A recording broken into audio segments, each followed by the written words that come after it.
Hello friends. Did you know that nearly 80% of those who watch my videos aren't subscribed? If you enjoy the content, I'd truly appreciate it if you hit that subscribe button. It helps a lot. Also, don't forget to leave a like and share your thoughts in the comments. Your interaction not only supports the channel's growth, but also helps these stories reach more people. Thank you all for being here. By the way, where are you watching from? Let me know in the comments.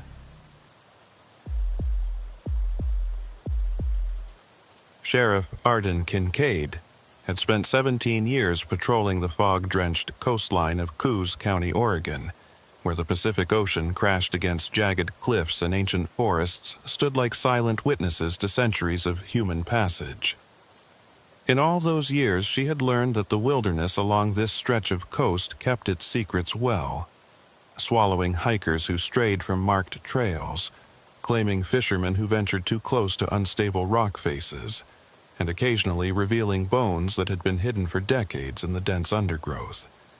But she had never encountered anything quite like what began on a rain-soaked morning in March 2019, when a frantic call came through dispatch about 4 college students who had vanished from a popular camping area without leaving so much as a footprint behind.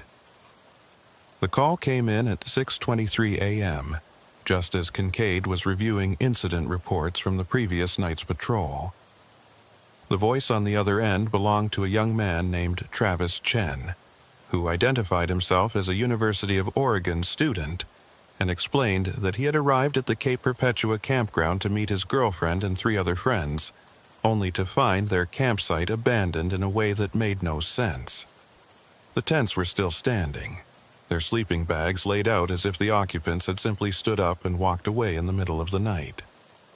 Cooking equipment sat beside a cold fire ring, and most disturbingly, all 4 cell phones were still inside the tents, along with wallets, car keys, and other personal belongings that no one would voluntarily leave behind.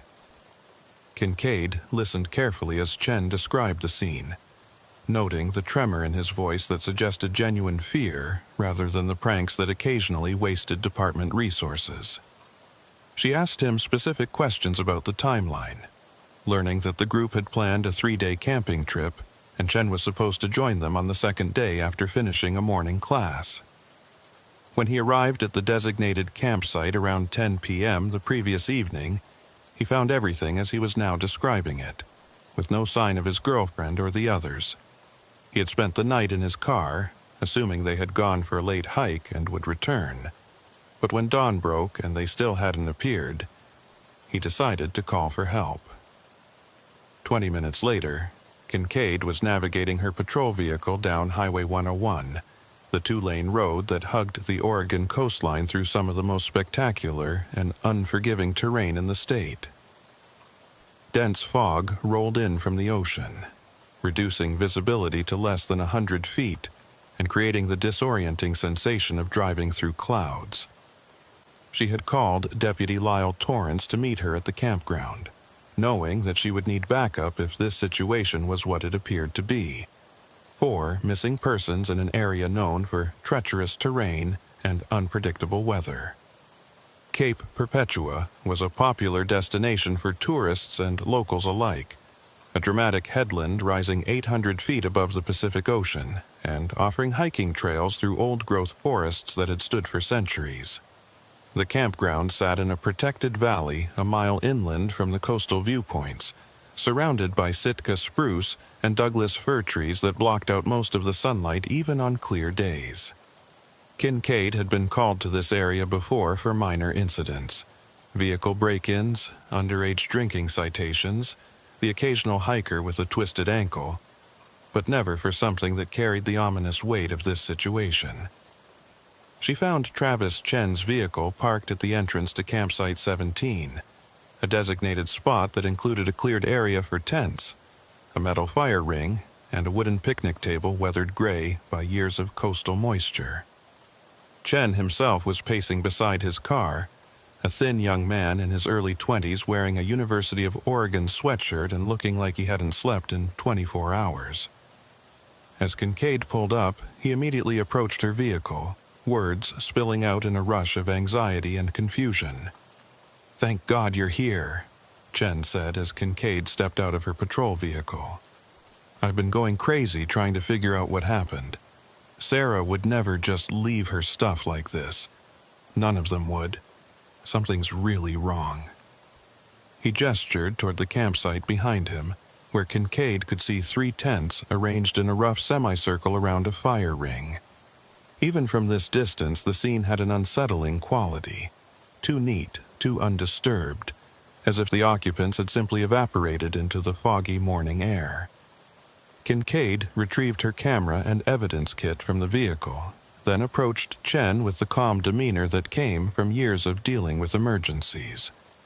"I need you to walk me through exactly what you found when you arrived last night," she said. "Don't touch anything, just show me what you saw." Chen nodded and led her toward the campsite, his hands shaking slightly as he pointed out the details that had alarmed him. The 3 tents were still properly staked, their rain flies secured against the persistent coastal drizzle that had fallen throughout the night. Inside the nearest tent, Kincaid could see 2 sleeping bags spread out side by side, a battery-powered lantern sitting between them, and 2 backpacks propped against the tent wall. Personal items were scattered in the casual way of campers who felt secure in their surroundings: a paperback novel, a water bottle, charging cables for the phones that still lay on top of the sleeping bags. "This was Sarah's tent," Chen explained, his voice catching on his girlfriend's name. She was sharing it with Emma Rodriguez. The tent on the left was where Marcus Webb and Jake Torres were staying. He pointed to the 3rd tent, slightly larger than the others. "That one had all the group's food supplies and cooking gear. Everything's still here. Their hiking boots are still inside the tents. Sheriff, they didn't even take their shoes." That detail struck Kincaid as particularly significant. The terrain around Cape Perpetua was notoriously rough, covered with exposed roots, loose rocks, and thick undergrowth that could shred unprotected feet within minutes. No one familiar with hiking would venture into this forest barefoot, especially at night.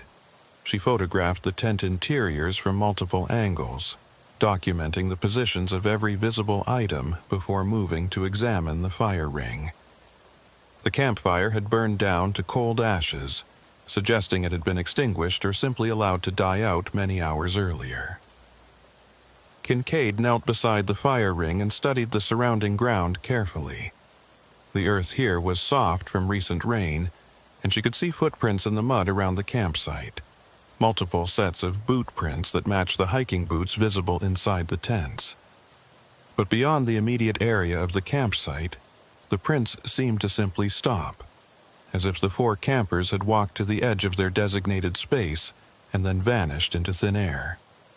Deputy Torrance arrived while Kincaid was examining the perimeter of the campsite, his patrol vehicle pulling in behind Chen's car. Torrance was a solid, methodical officer in his mid-30s who had grown up in Coos County and knew the coastal forests as well as anyone in the department. He approached the scene with his usual careful attention to detail, taking in the arrangement of the tents and the undisturbed quality of the site before speaking. "What are we looking at, Sheriff?" Torrance asked quietly, positioning himself so that Chen couldn't overhear their conversation. Kincaid appreciated his discretion. There was no point in speculating about worst-case scenarios in front of a frightened witness. 4 missing persons, last seen sometime yesterday afternoon, based on what Chen told me," Kincaid replied, keeping her voice low. "All their belongings are here, including phones and wallets. No signs of struggle, no blood, no indication they were forced to leave. But also no logical explanation for why they would have left voluntarily without their shoes or any of their gear." She paused, scanning the fog-shrouded forest that surrounded the campsite. Something made them leave this site in a hurry, or something made them leave in a way that didn't allow them to take anything with them.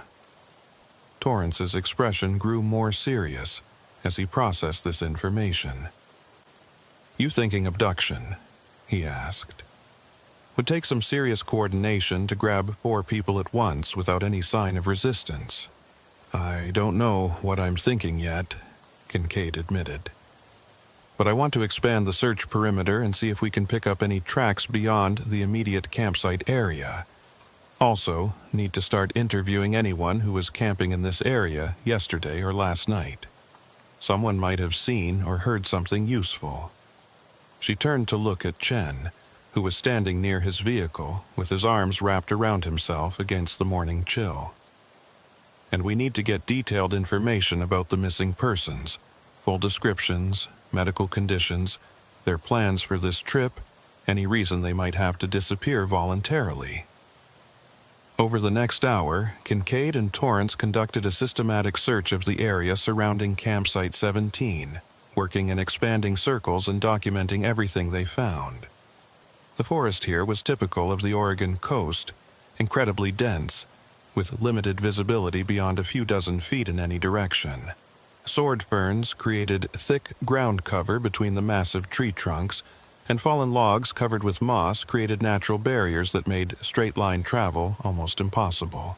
The constant drip of moisture from the canopy above created a sound like whispered voices, and the fog that drifted between the trees gave everything a dreamlike, disorienting quality. They found no additional footprints beyond the campsite perimeter, which struck Kincaid as increasingly strange. 4 people leaving an area should create some kind of trail, especially in the soft forest floor that held impressions well. It was as if the missing campers had walked to the edge of their site and then simply ceased to exist in any physical form. Torrance noticed the same absence of evidence and exchanged a troubled glance with Kincaid as they regrouped at the campsite. "This doesn't make sense," Torrance said quietly. "Even if they walked on logs or rocks to avoid leaving prints, we should see some disturbance in the vegetation. Broken ferns or displaced moss, there's nothing. It's like they floated away." He shook his head, clearly disturbed by the implications. "Sheriff, I've tracked lost hikers through these forests for 10 years. People leave traces. Always. This is different." Kincaid had to agree with his assessment, though she kept her growing unease to herself. She had Chen provide detailed descriptions of the 4 missing campers. Sarah Chen, 21 years old, 5'4" with black hair and brown eyes. Emma Rodriguez, 22, 5'6" with brown hair and hazel eyes. Marcus Webb, 23, 6 feet tall with blonde hair and blue eyes. Jake Torres, 22, 5'10" with dark brown hair and brown eyes. All were University of Oregon students in good physical health with no history of mental illness or substance abuse. According to Chen, they were experienced campers who had made this trip specifically because they loved the coastal forests and wanted a quiet place to spend spring break away from crowds.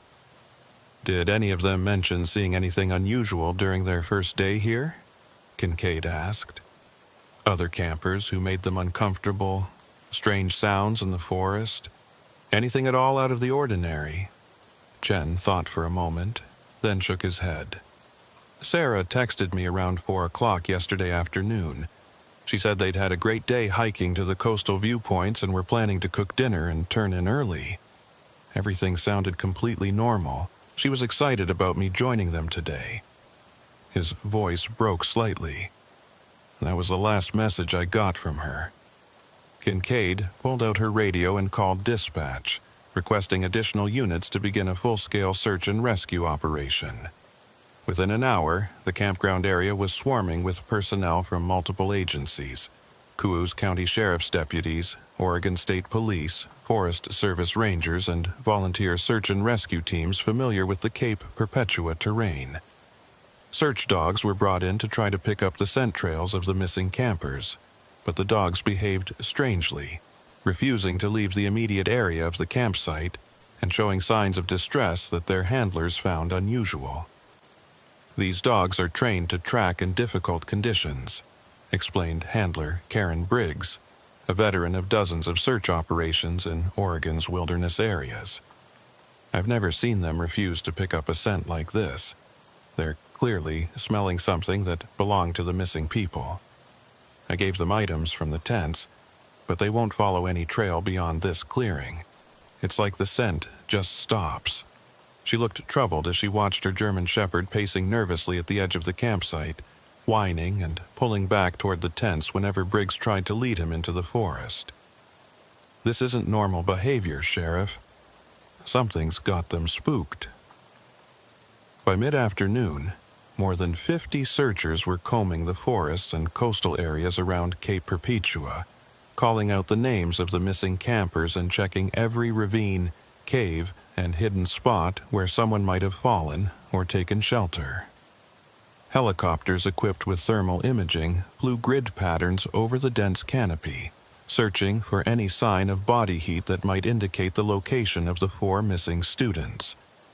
But as the hours passed and the search area expanded to cover more than 10 square miles of wilderness, no trace of Sarah Chen, Emma Rodriguez, Marcus Webb, or Jake Torres was found.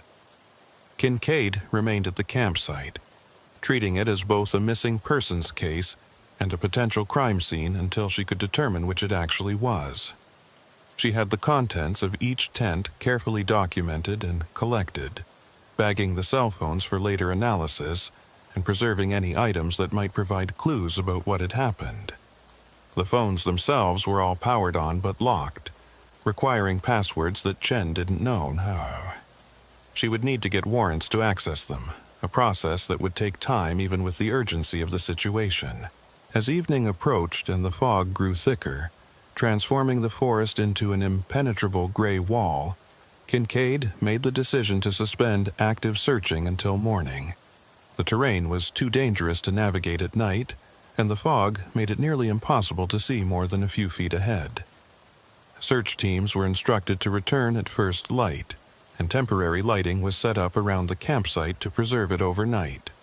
Kincaid assigned Deputy Torrance to remain on scene, ensuring that no one disturbed the area before forensic teams could conduct a more thorough examination in the morning. Before leaving for the night, Kincaid walked the perimeter of the campsite one final time, her flashlight cutting through the fog to illuminate the massive tree trunks and dense undergrowth. The forest at night had an oppressive quality, with sounds that seemed to come from nowhere and everywhere at once. The drip of moisture, the rustle of unseen animals, the distant crash of waves against coastal rocks. She tried to imagine what might have caused 4 experienced campers to leave this site without any of their belongings, but every scenario she constructed seemed to have fatal flaws. Abduction seemed unlikely without any signs of struggle. Getting lost seemed impossible when they hadn't taken their boots or any navigation equipment. A medical emergency might explain one person leaving quickly, but not all 4 simultaneously. As she stood at the edge of the campsite, staring into the fog-shrouded forest, Kincaid felt a creeping sense of unease that had nothing to do with the cold or the approaching darkness. Something about this place felt wrong in a way she couldn't quite articulate. The forest seemed too quiet, the fog too thick, the absence of any trace of the missing campers too complete. In her years of law enforcement, she had developed an instinct for when a situation was merely unfortunate and when it was actively dangerous. This situation felt dangerous, though she couldn't explain why or what the danger might be. She returned to her vehicle and began the drive back to the department headquarters in Coquille, the county seat located about 20 miles inland from the coast. The drive gave her time to think through what she knew and what she needed to do next. By now, the families of the missing students would have been notified, and she would need to conduct interviews with them to gather any information that might help explain the disappearance. She would also need to check for any similar incidents in the area. Had other campers gone missing from Cape Perpetua or nearby locations? Were there any reports of suspicious individuals or activities in the coastal forests? Back at the department, Kincaid spent several hours reviewing databases and consulting with other law enforcement agencies along the Oregon coast. What she found was both reassuring and troubling. reassuring because there were no recent reports of missing persons from the Cape Perpetua area. Whatever had happened to these 4 students seemed to be an isolated incident. Troubling because, as she expanded her search parameters to include the entire Coos County coastline, she found a pattern that she had never noticed before.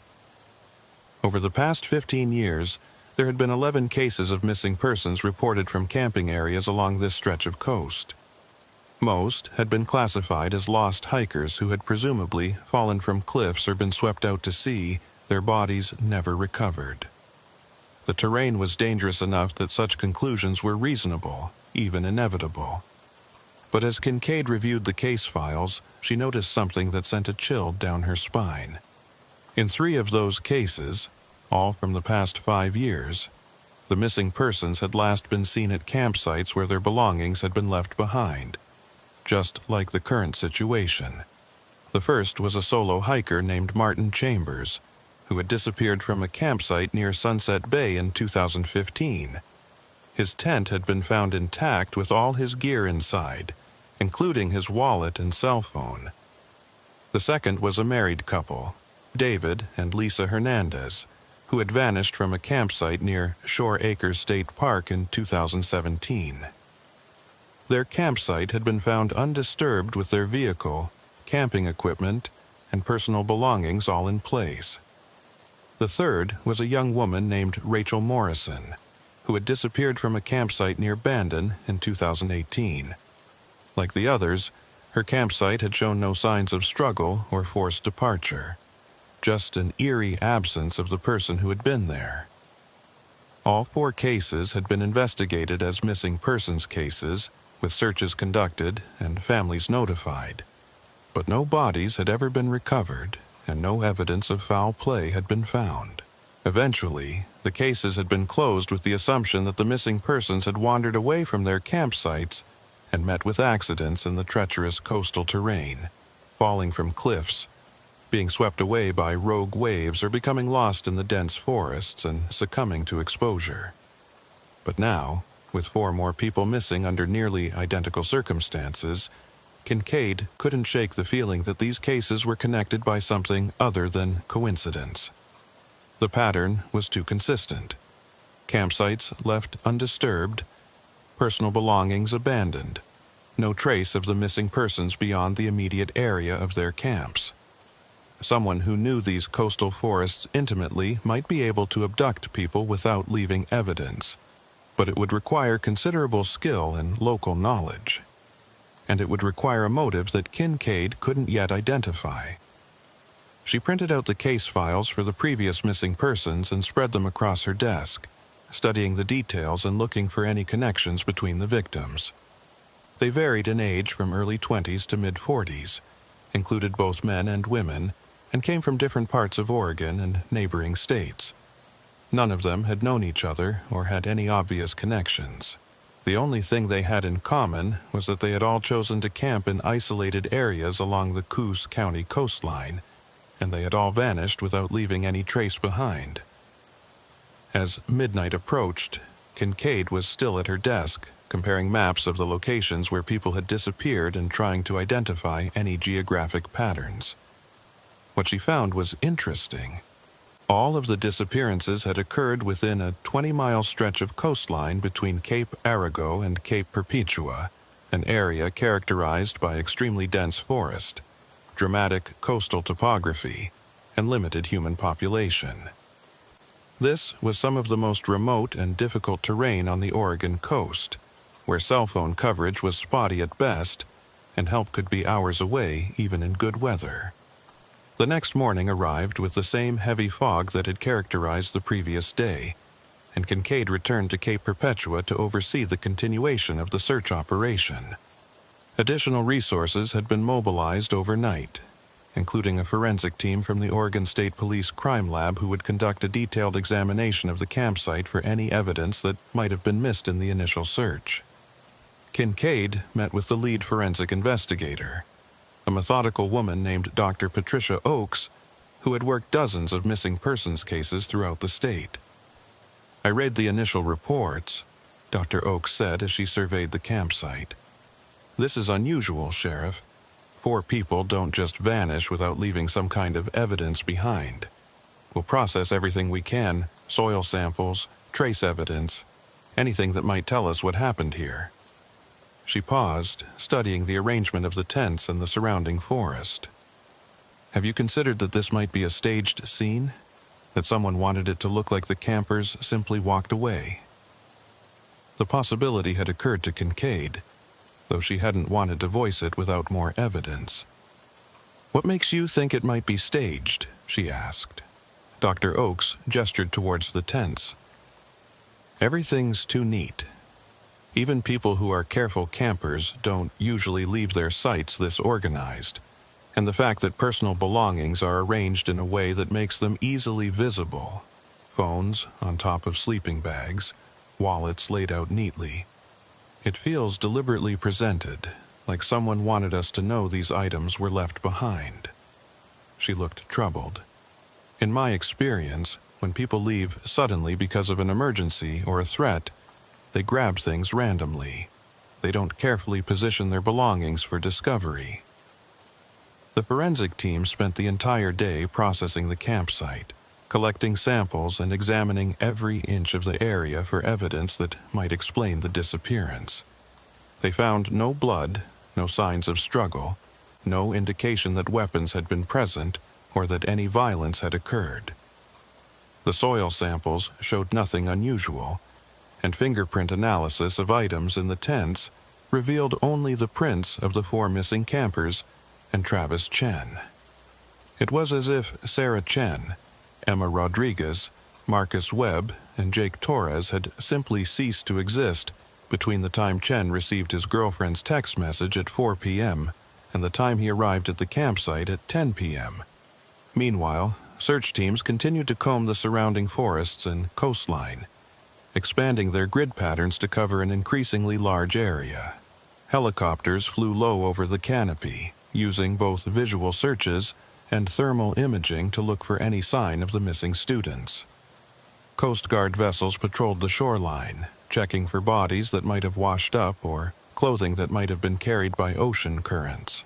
But after 2 full days of intensive searching involving more than 100 personnel, no trace of the 4 missing campers had been found.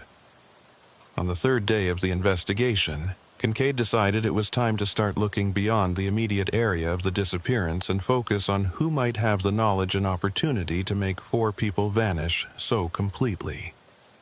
She began by interviewing other campers who had been in the Cape Perpetua area around the time of the disappearance, asking about anyone they might have seen or anything unusual they might have noticed. Most reported nothing out of the ordinary, just the typical experience of camping in Oregon's coastal forests, quiet, foggy, and isolated. But one interview proved more productive. An elderly couple named Harold and June Patterson had been camping at a site about half a mile from where the students had stayed, and they reported seeing someone unusual in the area on the afternoon before the disappearance. Harold described a woman, probably in her 50s or early 60s, who had been walking alone through the campground area carrying what looked like a naturalist's notebook and taking photographs of the forest. There was nothing inherently suspicious about this. Cape Perpetua attracted naturalists and photographers regularly, but something about the woman's behavior had stuck with Harold.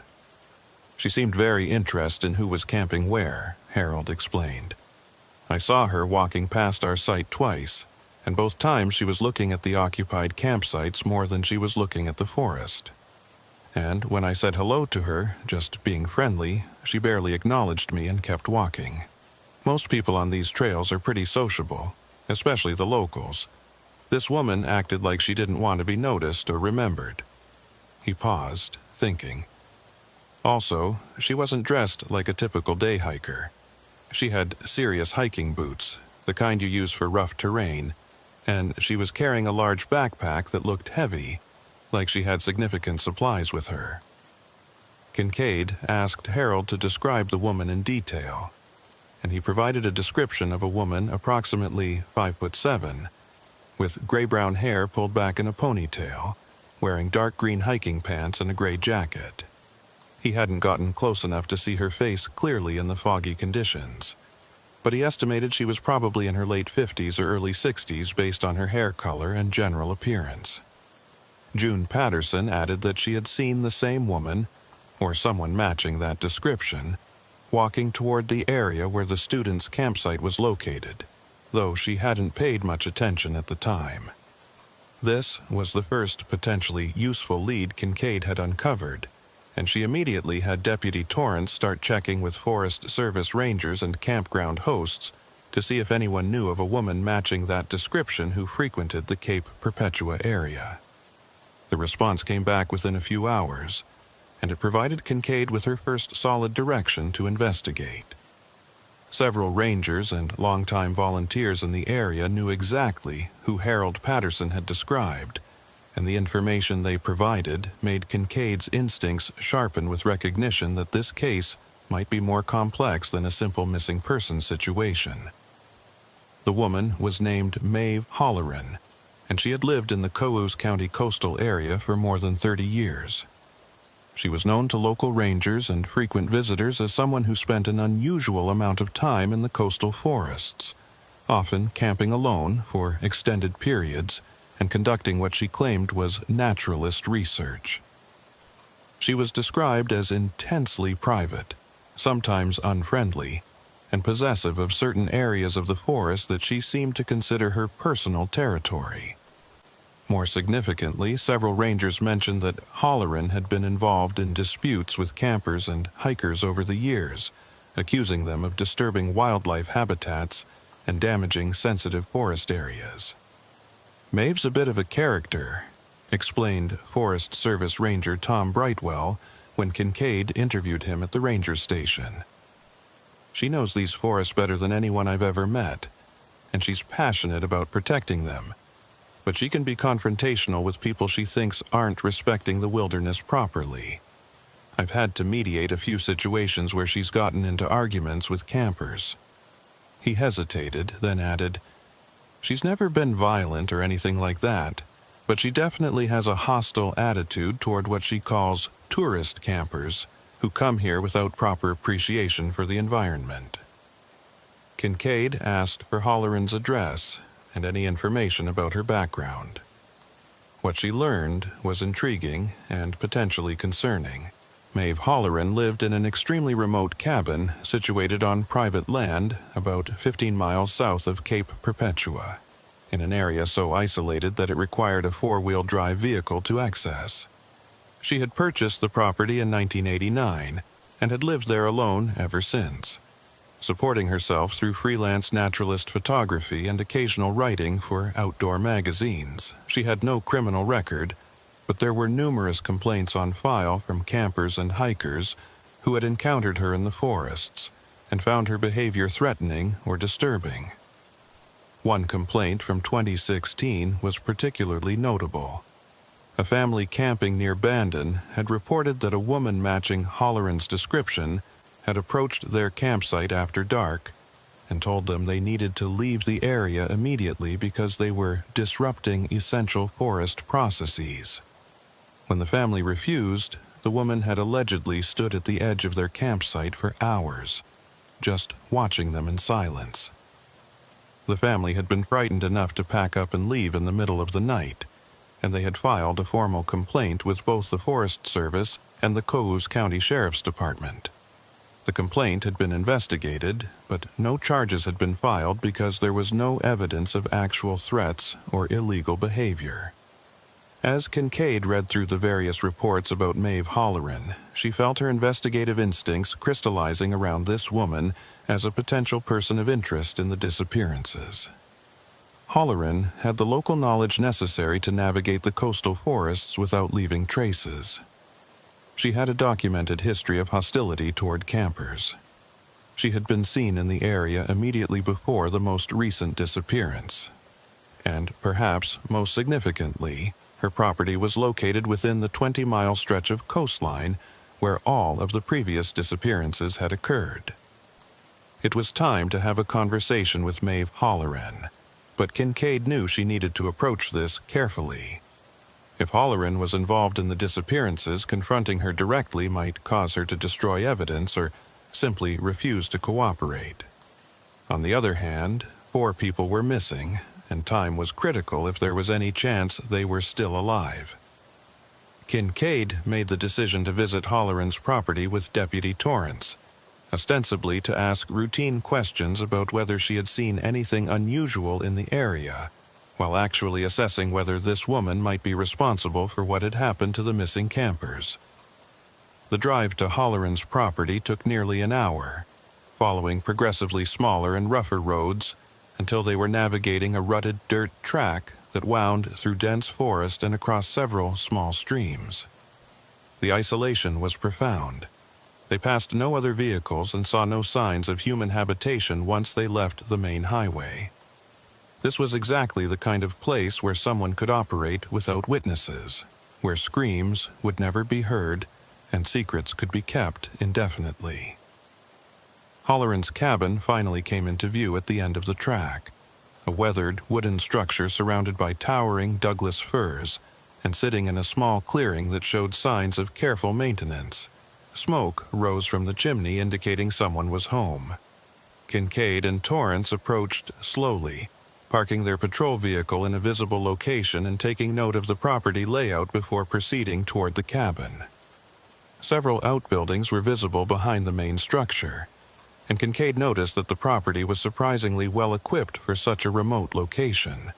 Solar panels on the cabin roof, a substantial woodpile, what looked like a generator shed, and a large workshop structure that seemed incongruous with the modest cabin.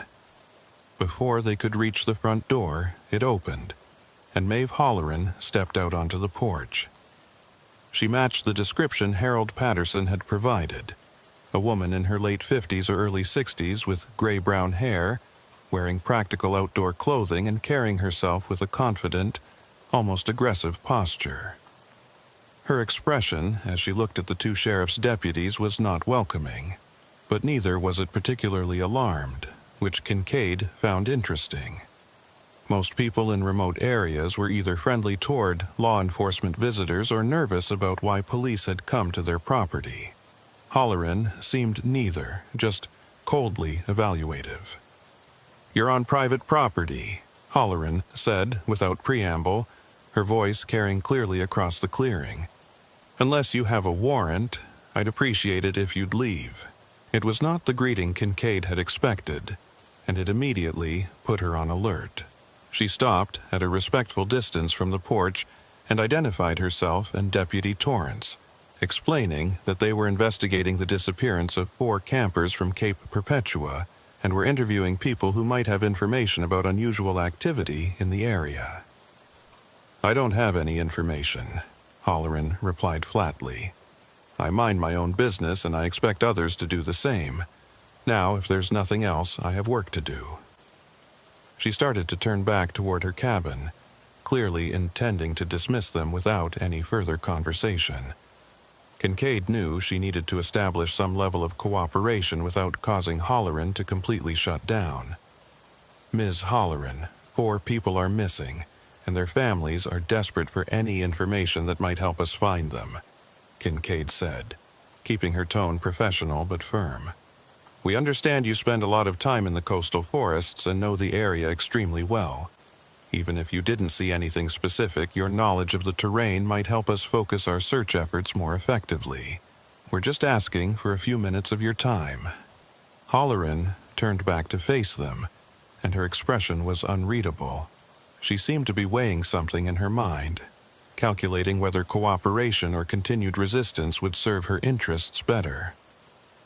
Finally, she descended from the porch and approached to within about 10 feet of where Kincaid and Torrance stood, though she maintained a careful distance that kept her out of easy reach.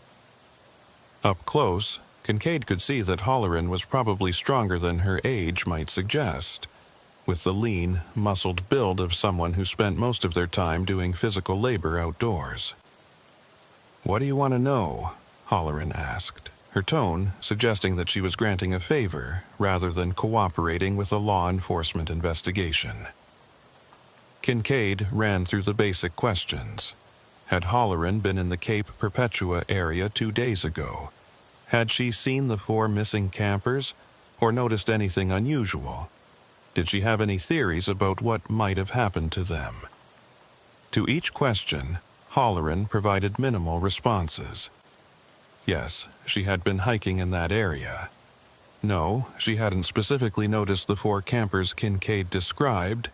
No, she had no idea what might have happened to them. The answers were technically cooperative, but devoid of useful information. Deputy Torrance tried a different approach. Ms. Halloran, we've heard from several people that you're very protective of these forests, and sometimes confront campers you think aren't being respectful of the environment. Did you have any interactions with campers at Cape Perpetua that day? It was a more direct question that bordered on accusation, and Kincaid saw Halloran's expression harden in response. I speak to people when I think they're damaging sensitive areas, Halloran said coldly. That's not a crime. If you're suggesting I had anything to do with these missing people, you're wasting your time and theirs. I live alone out here because I don't like most people, but I've never hurt anyone. She paused, and something flickered in her expression that Kincaid couldn't quite read. The forests around here can be dangerous for people who don't know what they're doing. Easy to get lost, easy to fall, easy to disappear. Maybe those campers just learned that lesson the hard way. There was something in the way Halloran said those last words that made Kincaid's instincts spike with warning.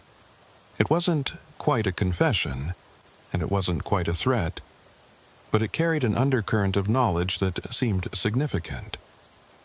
Before Kincaid could press further, Halloran stepped back and announced that she had answered enough questions and wanted them to leave her property. Kincaid knew she couldn't force the issue without probable cause to detain or arrest Halloran, so she thanked the woman for her time and walked back to the patrol vehicle with Torrance. As they drove away from the isolated cabin, Torrance voiced what Kincaid was thinking. She knows something, Sheriff. I'd bet my badge on it. The way she talked about the forests being dangerous, and that comment about people disappearing, that wasn't random. She was telling us something without actually telling us. Kincaid agreed, but she also knew they needed more than suspicion and instinct to move forward. They needed evidence, and preferably, they needed to find the missing campers before this situation became a recovery operation instead of a rescue. She decided to request surveillance on Halloran's property, while continuing the search for the 4 missing students. If Halloran was involved in the disappearances, eventually she would make a mistake, or lead them to evidence that would allow Kincaid to obtain search warrants for the property. What Kincaid didn't know as they drove back toward the main highway was that Maeve Halloran was already making preparations for the eventuality that law enforcement would return with more authority and fewer restrictions. And the secret that Halloran had been protecting for 3 decades in the isolation of Oregon's coastal forests was far darker and more disturbing than Kincaid could yet imagine. Sheriff Arden Kincaid spent the next 48 hours coordinating a surveillance operation on Maeve Halloran's remote property while simultaneously managing the expanded search for the 4 missing campers. The surveillance was delicate work, requiring deputies to position themselves far enough away that Halloran wouldn't detect their presence, but close enough to observe any significant activity on the property. The isolation that made Halloran's cabin an ideal location for hiding secrets also made it nearly impossible to watch without being noticed. But Kincaid had worked these coastal forests long enough to know the back roads and hidden vantage points that might provide useful observation positions. Deputy Torrance took the first surveillance shift, positioning himself on a ridge approximately half a mile from Halloran's property with a clear view of the main cabin and outbuildings through binoculars. What he observed over the course of 8 hours was mundane but revealing. Halloran emerged from the cabin several times to tend to various outdoor tasks, chopping wood, checking solar panels, and carrying supplies between the cabin and the larger workshop structure. She moved with the efficiency of someone who had performed these routines thousands of times, never wasting motion, and always appearing alert to her surroundings. At one point, she seemed to pause and stare directly toward the ridge where Torrance was concealed, causing him to freeze and wonder if she had somehow detected his presence despite his careful positioning. But after a long moment, she simply returned to her tasks. The most interesting observation came in the late afternoon, when Halloran loaded a large backpack into an old pickup truck and drove away from the property, heading deeper into the forest on a rough track that Torrance hadn't even noticed during their initial visit. He immediately radioed Kincaid with this information, and together they made the decision to follow Halloran at a distance to see where she was going. Torrance waited until Halloran's vehicle was out of sight, then carefully made his way down from his observation position to his own patrol vehicle, which he had hidden nearly a mile away on an abandoned logging road. Tracking someone through the maze of forest roads in this area required local knowledge and careful judgment about when to maintain visual contact and when to hang back far enough to avoid detection. Torrance had grown up hunting in these woods, and he used that experience to follow the faint dust trails and subtle disturbances that indicated recent vehicle passage.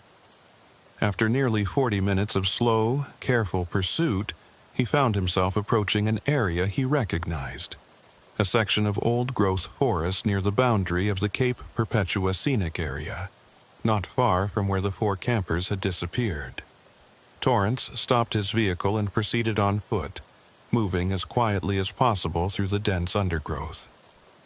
The fog that perpetually haunted this coastline had thickened as evening approached, creating visibility conditions that were both advantageous and dangerous. He was less likely to be spotted, but also less able to see where he was going or what might be waiting ahead. After 10 minutes of careful movement, he heard sounds that made him pause and take cover behind a massive fallen log covered with moss and small ferns. Someone was digging, the distinctive sound of a shovel biting into earth carrying clearly through the damp air. From his concealed position, Torrance could see Halloran approximately 50 yards ahead, working methodically with a short-handled spade in a small clearing surrounded by ancient trees. She had dug what appeared to be a shallow hole, perhaps 2 feet deep and 3 feet across, and was now carefully placing something wrapped in dark plastic into the depression. Even at this distance and in the poor light, Torrance could see that she was handling whatever she was burying with great care, positioning it precisely before beginning to shovel the displaced earth back into the hole. Torrance's training told him he was potentially witnessing evidence disposal related to the missing campers, but he also knew that approaching Halloran now, alone and in an isolated location, would be both dangerous and potentially compromising to the investigation. He needed to document what he was seeing and maintain surveillance until he could bring backup and the proper resources to excavate whatever Halloran was burying. He carefully retrieved his camera and began taking photographs, using the maximum zoom to capture images of Halloran, the location, and the burial activity. For the next 20 minutes, Torrance watched as Halloran finished filling the hole, then spent considerable time camouflaging the disturbed earth with forest debris, fallen branches, moss, and loose vegetation arranged so carefully that within minutes the location looked completely natural, indistinguishable from the surrounding forest floor. She then spent several more minutes walking around the area, apparently checking her work from different angles and making small adjustments to ensure the site was completely hidden. Finally, she collected her tools and walked back toward where she had parked her vehicle, passing within 30 feet of where Torrance was concealed. As Halloran walked past, Torrance got his clearest look yet at the woman who had become the focus of his investigation. Her face showed no emotion, just the neutral concentration of someone completing a familiar task.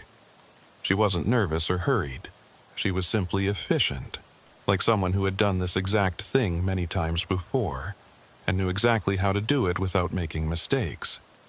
That chilling competence made Torrance's skin crawl with the realization that they might be dealing with something far worse than a single incident of missing campers.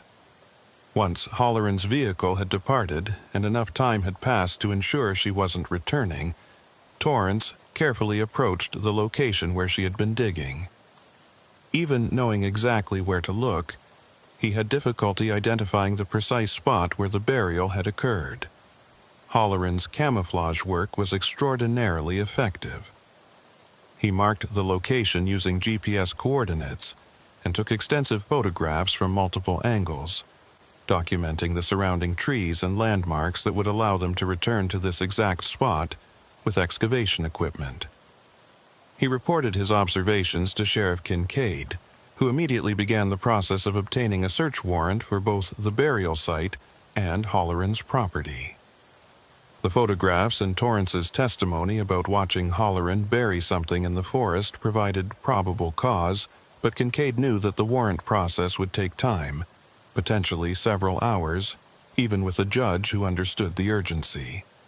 In the meantime, she assigned additional deputies to maintain surveillance on both the burial site and Holleran's cabin, ensuring that no one disturbed either location before they could be properly searched. While waiting for the warrant to be approved, Kincaid made a decision that would prove crucial to understanding the full scope of what had been happening in the coastal forests of Coos County. She returned to the department archives and pulled every unsolved missing persons case from the past 30 years, the entire period during which Maeve Holleran had lived in the area. What she found was both shocking and horrifying in its implications. In addition to the 11 cases she had already identified from the past 15 years, there were another 17 missing persons cases from the 15 years before that, a total of 28 people who had disappeared from the coastal forests of Coos County since 1989, when Holleran had first purchased her isolated property. Not all of these cases fit the pattern of campers vanishing from undisturbed campsites. Some were hikers who had simply failed to return from day trips. Others were individuals who had gone into the forest alone and never been seen again. But the sheer number of disappearances was staggering when viewed as a whole, and the geographic concentration within that 20-mile stretch of coastline became impossible to dismiss as coincidence. Kincaid created a detailed map plotting the location of every disappearance, using different colored pins to indicate the year each person had vanished. The resulting visualization was chilling. A dense cluster of pins concentrated in the forests between Cape Arago and Cape Perpetua, with Maeve Holleran's property sitting almost exactly in the center of the cluster. The pattern suggested not just a single predator operating in a defined territory, but a predator who had been operating successfully for 3 decades, taking victims with such skill that each disappearance had been investigated and closed as an individual tragedy, rather than recognized as part of a larger criminal pattern. The search warrant was approved at 11:47 p.m., authorizing law enforcement to excavate the burial site and search Holleran's property for evidence related to the missing campers. Kincaid assembled a team that included Deputy Torrance, 4 additional deputies, 2 forensic investigators from the Oregon State Police Crime Lab, and a cadaver dog unit. They would execute the search at dawn, beginning with the burial site to preserve evidence before Holleran could potentially become aware of their activities and attempt to interfere. The team gathered in the darkness at a staging area several miles from the burial site, reviewing the operation plan and ensuring everyone understood their roles. The fog was particularly thick that night, reducing visibility to less than 20 feet and creating an oppressive atmosphere that seemed to amplify every sound. Kincaid briefed the team on the situation, emphasizing that they were potentially dealing with a suspect who had extensive knowledge of the terrain and who might be dangerous if confronted. She also reminded them that 4 people were still missing and might be alive somewhere, making speed essential but also requiring careful attention to any evidence that might lead to their location. As dawn broke with its usual reluctance in the coastal fog, the team moved into position around the burial site. The forensic investigators began their work, while deputies established a perimeter to ensure privacy and security. The cadaver dogs, German shepherds trained to detect human remains, were brought to the immediate area and immediately began showing interest in the location Torrance had marked, confirming that something significant was buried there. The excavation proceeded with painstaking care, the forensic team removing earth one careful layer at a time and screening every shovelful for potential evidence. Within 30 minutes, they uncovered the dark plastic bundle that Torrance had seen Halloran bury. The package was carefully removed and photographed in place before being opened under the supervision of Dr. Patricia Oakes, the lead forensic investigator. What they found inside was not what anyone had expected. The plastic wrapping contained not human remains but a collection of personal items: wallets, driver's licenses, cell phones, jewelry, watches, and other belongings that clearly had been taken from multiple different people over an extended period of time. Dr. Oakes spread the items out on a tarp and began documenting each one, while Kincaid and Torrance examined the identification cards and began to realize the horrifying significance of what they had discovered. The items belonged to at least 12 different individuals, and a quick check against missing persons files confirmed that these were belongings from people who had disappeared from the coastal forests over the past 2 decades. "She's been collecting trophies," Dr. Oakes said quietly, her professional composure not quite concealing her disturbed reaction to the discovery. "These items are from victims, and she buried them here recently, probably after she realized we were investigating the new disappearances and might eventually connect them to her." She held up a driver's license with a photograph of a young man smiling at the camera, unaware of the fate that awaited him. "This is evidence of serial murder, Sheriff. We're looking at one of the most prolific killers in Oregon history." Kincaid felt a cold rage building in her chest as she looked at the collection of items representing lives that had been taken, families that had been devastated, and decades of crimes that had gone undetected. But she also felt the urgent pressure of knowing that 4 people might still be alive, held captive somewhere by a woman who had proven herself capable of killing with impunity for 30 years. Finding those 4 campers before Halloran could harm them became the absolute priority. "We move on her property now," Kincaid ordered, making the tactical decision to abandon the careful approach in favor of immediate action. "She knows we're closing in, that's why she was disposing of evidence. If those campers are still alive, they're running out of time." She radioed for additional backup and requested that a tactical team be mobilized to assist with what was now clearly going to be a high-risk operation. The convoy of law enforcement vehicles descended on Maeve Halloran's isolated property less than an hour later, approaching from multiple directions to prevent any possibility of escape. Kincaid had obtained a warrant to search the property based on the evidence found at the burial site, and she had every intention of using whatever force was necessary to locate the missing campers and take Halloran into custody. As the vehicles converged on the cabin, deputies spread out to cover all possible exit routes, while Kincaid approached the front door with Torrance and 2 other deputies, their weapons drawn and ready for confrontation. The cabin appeared quiet, smoke still rising from the chimney as it had during their previous visit. Kincaid announced their presence loudly, identifying herself and demanding that Halloran come out with her hands visible.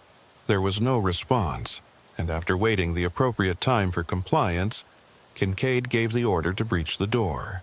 Deputies used a battering ram to force entry, and the team swept through the small cabin quickly and efficiently, clearing each room and searching for both Halloran and any sign of the missing campers. The cabin was empty, though clearly someone had been there recently. A half-finished cup of coffee sat on the kitchen table, still slightly warm to the touch. The interior was spartanly furnished but meticulously organized, with shelves of books about forest ecology, wildlife biology, and wilderness survival. A desk in one corner held a computer and several notebooks filled with handwritten observations about the coastal forest ecosystem. Everything appeared to be the normal possessions of someone who lived alone and pursued naturalist studies, with nothing immediately visible that suggested criminal activity. But Deputy Torrance, searching a closet in the bedroom, made a discovery that changed everything. Behind a false panel in the back of the closet, he found a narrow doorway leading to a hidden room that had been constructed within the cabin's walls. The secret room was small, perhaps 8 feet by 10 feet, but it was filled with items that left no doubt about Maeve Holleran's activities over the past 3 decades. The walls were covered with photographs.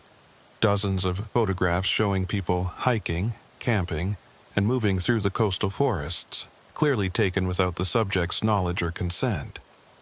Many of the faces in the photographs matched missing persons files that Kincaid had been reviewing. More disturbing were the notebooks stacked on a small desk in the hidden room, detailed journals documenting what Holleran called her reclamation project. As Kincaid began reading the entries, the full scope of Holleran's ideology and criminal activities became horrifyingly clear. Holleran believed that humans were a destructive presence in the natural world, and she had taken it upon herself to reclaim what she viewed as pristine wilderness areas by removing people she deemed unworthy of accessing these spaces. The journals described her selection process. She targeted individuals or groups who she believed showed disrespect for the forest, whether through littering, loud behavior, or simply what she perceived as a casual attitude toward the wilderness. The journals also described in clinical detail how Holleran had killed her victims over the years. She used her extensive knowledge of the coastal forests to ambush people in isolated locations, often approaching them under the pretense of offering helpful information or warning them about dangerous conditions. She would guide them deeper into the forest to locations she had prepared in advance, where she could control the situation completely. The methods varied, but they all exploited the dangerous terrain and isolation of the coastal wilderness, leading people to cliff edges in the fog, guiding them into areas where they would become hopelessly lost, or, in some cases, simply using physical force when she had lured them far enough from any possible help. What made the journals particularly chilling was Holleran's lack of remorse or recognition that her actions were criminal. She wrote about her victims with the detached tone of a scientist describing research subjects, noting how each reclamation had made the forest safer for wildlife and more pristine for those she deemed worthy of experiencing it. She kept detailed records of where she had disposed of bodies, describing remote caves, deep ravines, and offshore locations where remains would never be recovered. The casual nature of her documentation suggested someone who genuinely believed she was performing a service rather than committing murder. But the most urgent information in the journals related to her most recent victims, the 4 campers from Cape Perpetua. Holleran had observed them on their first day at the campsite and had determined they were disrespectful tourists who needed to be removed. She had approached their campsite after dark, using a tactic she had employed successfully many times before, creating sounds in the forest that mimicked a person in distress, calling for help. When the campers had emerged from their tents to investigate, she had used a flashlight to lead them away from the campsite, deeper into the forest, under the pretense of guiding them to someone who needed assistance. According to the journal entries, Holleran had led the 4 campers nearly 2 miles from their campsite to a location she referred to as the Teaching Cave, one of several places she used for what she described as helping people understand their impact on the wilderness. The journal didn't explicitly describe what happened in these locations, but the implication was clear and horrifying. Most significantly, the journal entry was dated 2 days earlier, and there was no indication that Holleran had yet completed what she called the reclamation process for these particular victims.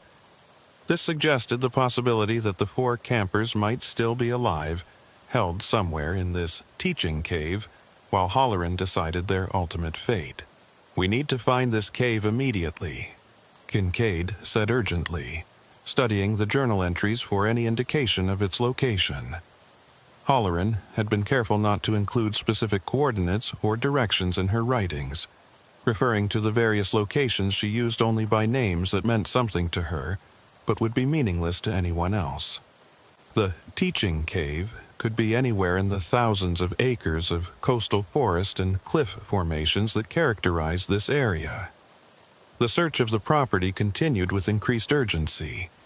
Teams of deputies and forensic investigators combing through every outbuilding and searching for any maps, GPS devices, or other materials that might indicate the locations Halloran had used for her crimes.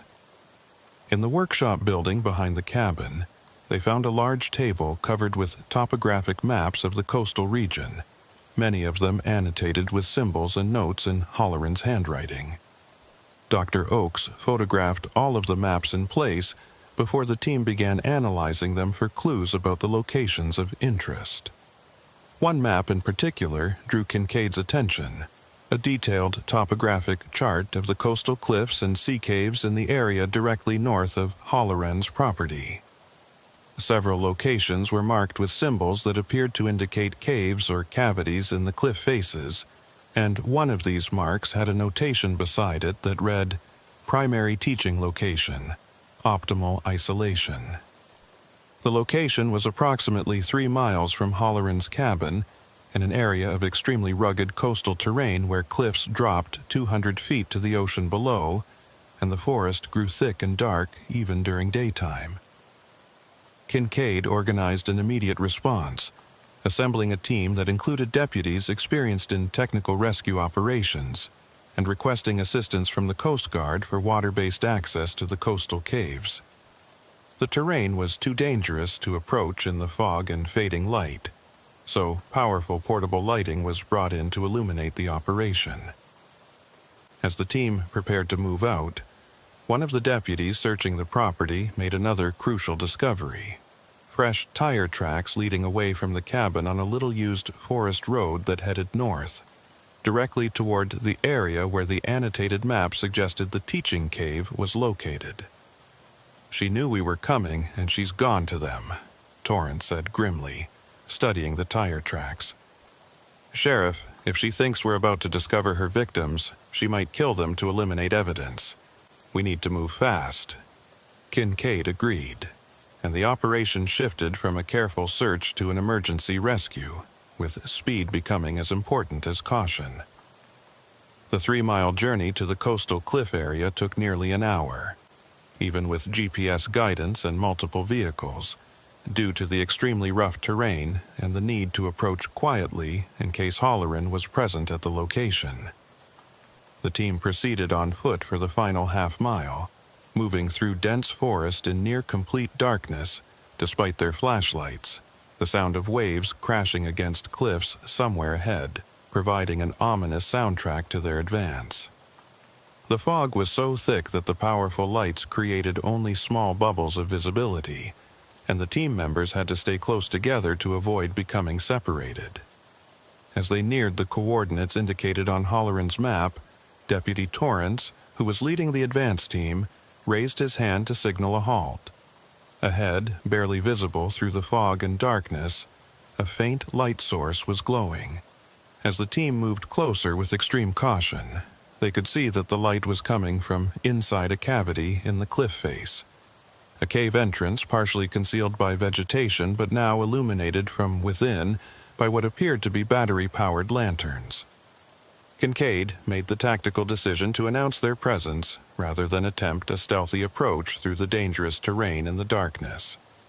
She used her radio to broadcast a message that would be picked up by any law enforcement radio equipment in the area, identifying herself and demanding that Maeve Halloran exit the cave with her hands visible. There was no response, but the light inside the cave shifted, suggesting movement. The team advanced to the cave entrance, weapons ready and moving with the careful coordination of officers who had trained for high-risk operations. The cave opening was approximately 6 feet wide and 8 feet tall, leading into darkness beyond the range of the lights they had set up. Kincaid positioned deputies at the entrance while she and Torrance, along with 2 tactical team members, prepared to enter the cave and conduct a rescue of any victims who might be inside. What they found inside that coastal cave would become the most horrifying crime scene that Coos County had ever documented, and would reveal that Maeve Holleran's teaching methods were even more disturbing than her journals had suggested. The cave extended back into the cliff face for approximately 40 feet before opening into a larger chamber that had clearly been modified and prepared for holding prisoners. The walls showed signs of tool marks where Holleran had enlarged certain areas and created recesses for storage. Heavy metal rings had been bolted into the rock at various points, with chains attached that were long enough to allow limited movement, but not enough to reach the cave entrance.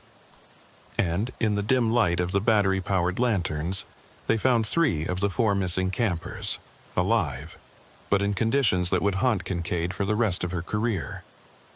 The 3 victims were chained to the wall rings, showing signs of exposure, dehydration, and psychological trauma that came from days of captivity in complete darkness, except when Holleran visited them. They were conscious, but appeared barely able to process what was happening as the rescue team approached, their eyes showing the vacant expression of people who had been pushed beyond normal human endurance. But even as deputies began the process of freeing the victims and providing emergency medical care, Kincaid realized with growing dread that only 3 people were present in the cave. According to the initial reports, 4 campers had disappeared from Cape Perpetua. 1 was still missing, and there was no sign of that person anywhere in the cave system. As she helped wrap one of the rescued victims in thermal blankets and began asking gentle questions about what had happened to them, she received the answer she had been dreading. "She took him away," the victim whispered, her voice raw from screaming for help that never came. "The first night, she took him away and he never came back. She said he failed the teaching, and she showed us what would happen if we failed too." The young woman began crying, unable or unwilling to describe what Holleran had shown them as motivation to comply with whatever her twisted version of teaching had involved. Kincaid felt rage and sorrow mixing in her chest as she realized that they had arrived too late to save all 4 victims, that Holleran had already killed one of them during the 3 days they had been held in this nightmare location. But she also felt a grim determination to find Holleran before she could escape the area and potentially establish herself in a new territory where she could continue her reclamation project with more victims. She ordered a full search of the cave system and the surrounding area while emergency medical personnel transported the 3 rescued victims to the nearest hospital. The search of the cave revealed more horrors: a storage area where Holleran had kept supplies for her captives, minimal food and water that she apparently doled out as rewards or punishments depending on how the victims responded to her teaching. There were also journals and notebooks describing the psychological techniques she used to break down her victims' resistance and force them to acknowledge their supposed crimes against the wilderness. The level of planning and preparation evident in the cave setup suggested that Holleran had been using this location for years, refining her methods with each group of victims she brought here. But Maeve Holleran herself was nowhere to be found. Despite an intensive search of the area that continued through the night and into the next day, she had vanished into the coastal forests as completely as her victims once had. The old pickup truck that deputies had tracked to the area was found abandoned a mile from the cave, and tracking dogs were unable to follow her scent trail beyond a small creek that might have allowed her to move through the water without leaving traces.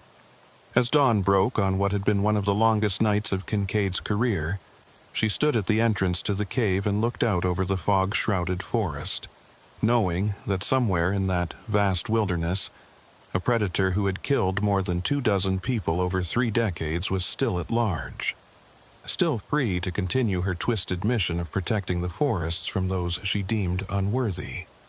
The rescue of 3 victims and the discovery of Holleran's crimes was a success by any measure. But it was incomplete success, haunted by the knowledge that justice had not yet been fully served.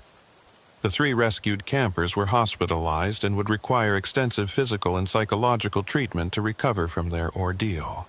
Interviews with them would eventually provide detailed information about Halloran's methods and ideology, helping authorities understand the mind of someone who could justify serial murder as environmental protection. But those interviews would also reveal that Halloran had spoken often about her future plans, about other areas of wilderness that needed her protection, suggesting that her disappearance was not an ending, but a relocation to continue her work somewhere beyond the reach of Coos County law enforcement. For Sheriff Arden Kincaid, the case would remain open indefinitely, a constant reminder that even in the small, close-knit communities of rural Oregon, evil could flourish in isolation for decades before being discovered. And in the fog-drenched coastal forests where she had spent her entire career, there would always be the unsettling knowledge that Maeve Halloran might be watching from the shadows, waiting for the attention to fade so she could return to the wilderness she believed she was protecting through murder. 3 weeks after the rescue of the survivors from Maeve Halloran's coastal cave, Sheriff Arden Kincaid found herself standing in the morgue of Bay Area Hospital in Coos Bay, staring down at remains that had been recovered from one of the locations marked in Halloran's journals. The body had been found in a deep ravine 15 miles south of Cape Perpetua, exactly where Halloran's meticulous notes had indicated she had disposed of a victim she identified only as the Loud One from summer 2 seasons past. The forensic anthropologist working on the case had determined that the remains belonged to a male in his mid-20s, and dental records had confirmed what Kincaid had already suspected from the description. This was one of the 4 campers who had disappeared from Cape Perpetua, the one who hadn't survived Halloran's twisted teaching process. Dr. Raymond Cutler, the forensic pathologist who had been brought in from Portland to assist with the expanding investigation, pointed to several marks on the bones that told the story of the victim's final hours. Cause of death was blunt force trauma to the skull, he explained, in the clinical tone that medical professionals use to maintain emotional distance from their work. But before that, he suffered multiple injuries consistent with being forced to navigate extremely rough terrain while restrained. Fractures to both ankles, deep lacerations on the hands and feet, evidence of prolonged exposure to cold and wet conditions. He paused, his professional demeanor cracking slightly. Sheriff, this young man was tortured before he was killed. Halloran's teaching was systematic abuse designed to break him down psychologically and physically. Kincaid felt the familiar rage building in her chest, the same anger that had been her constant companion since discovering the full scope of Halloran's crimes. 28 victims over 30 years, each one subjected to Halloran's deranged ideology, before being murdered and hidden in the vast wilderness of the Oregon coast.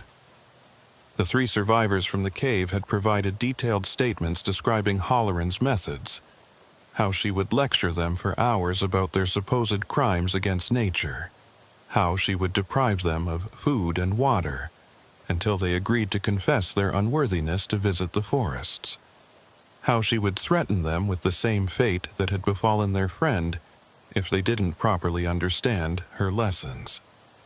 But understanding Halloran's methods and ideology didn't bring Kincaid any closer to finding the woman herself. Despite an intensive manhunt that had involved multiple agencies and extended across 3 states, Maeve Halloran had vanished as completely as if she had never existed. The FBI had taken over coordination of the search, declaring Halloran one of their most wanted fugitives and distributing her photograph and description to law enforcement agencies nationwide. But the woman who had spent 30 years living in complete isolation knew how to survive in wilderness areas that would kill most people within days, and she had decades of experience avoiding detection when she didn't want to be found. Kincaid had spent every available hour following leads, reviewing evidence, and coordinating with other agencies to track down any trace of Halloran. She had interviewed the 3 survivors multiple times, hoping that some detail from their ordeal might provide a clue about where Halloran would go or what she might do next. She had analyzed every notation in Halloran's journals, every mark on her maps, every photograph in her hidden room, looking for patterns that might predict the woman's movements or reveal other locations she might use as hiding places. The investigation had expanded beyond just finding Halloran to include the massive task of recovering and identifying all of her victims from the past 3 decades. Deputy Torrance was leading teams to the locations marked in Halloran's journals, using ground-penetrating radar, cadaver dogs, and expert search teams to locate remains that had been hidden for years or even decades. Each recovery was a grim reminder of how long Halloran had operated with impunity, and each identification brought closure to families who had spent years wondering what had happened to their loved ones. But for Kincaid, the most frustrating aspect of the investigation was the growing realization that Halloran had been planning her eventual escape for years, possibly decades. The hidden room in her cabin had contained not just evidence of past crimes, but also preparations for future ones. Multiple sets of identification documents with different names, detailed maps of wilderness areas throughout the Pacific Northwest and Northern California, and journals describing other locations she had scouted as potential territories for her reclamation project.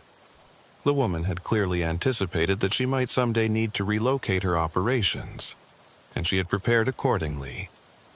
On a gray morning, 4 weeks after the cave rescue, Kincaid received a call that would reignite the investigation and provide the first real lead on Halloran's whereabouts since her disappearance.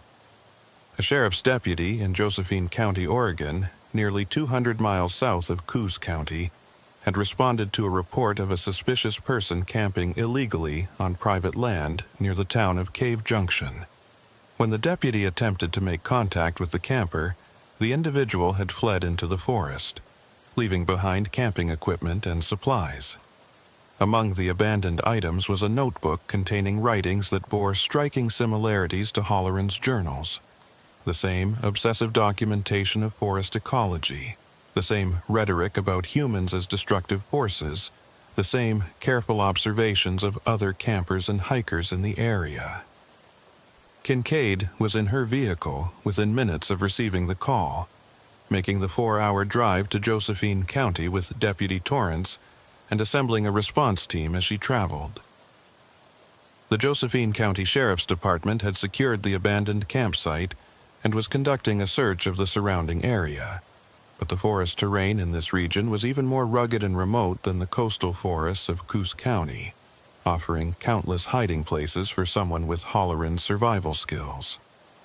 When Kincaid arrived at the scene, she met with Josephine County Sheriff Dale Pritchard, a weathered veteran of rural law enforcement who had worked the southern Oregon wilderness for more than 20 years. Pritchard led her to the abandoned campsite, a carefully concealed location beneath a rock overhang that would have been invisible to anyone not specifically searching for it. The setup was minimal but efficient: a small tent, sleeping bag, cooking equipment, and several days' worth of food supplies. But it was the notebook that captured Kincaid's attention. A spiral-bound journal filled with handwriting she recognized immediately as Maeve Halloran's distinctive script. "She's been here for at least a week, maybe longer," Pritchard explained, as Kincaid carefully examined the notebook without touching it, preserving it as evidence. "My deputy said she looked like she was in her 50s or 60s. Gray hair matched the description from your bolo. She was watching a group of hikers on the Illinois River Trail when he approached, and she ran the moment she saw his uniform." He gestured toward the dense forest that surrounded the campsite. "This country is some of the most remote in Oregon. Thousands of acres of wilderness, cave systems, old mining claims. She could hide out here indefinitely if she knows what she's doing." Kincaid read through the notebook entries, each one confirming what she had feared. Halloran hadn't fled to escape justice or hide from pursuit. She had relocated to continue her mission in a new territory, and she was already identifying potential victims among the hikers and campers who visited this area. The entries described several individuals in disturbing detail, noting their behavior, their apparent attitudes toward the wilderness, and their suitability for what Halloran continued to call reclamation and teaching. One entry was particularly chilling. The lesson from the coastal territory was that patience is essential. The new sanctuary requires careful preparation before teaching can resume. But the forests here are pure, and the candidates are plentiful. "She's planning to start again," Kincaid said, looking up from the notebook to meet Pritchard's eyes. "This isn't someone on the run trying to avoid capture. This is someone who sees herself as continuing important work that was temporarily interrupted. We need to find her before she takes anyone else." The two sheriffs began coordinating an expanded search operation, bringing in resources from multiple agencies including the FBI, Oregon State Police, and specialized tracking units with experience in wilderness manhunts. Over the next 72 hours, the search for Maeve Halloran intensified into one of the largest law enforcement operations Southern Oregon had seen in years. Helicopters equipped with thermal imaging flew grid patterns over the vast forested areas surrounding Cave Junction. Ground teams with tracking dogs worked through dense undergrowth and rugged canyons.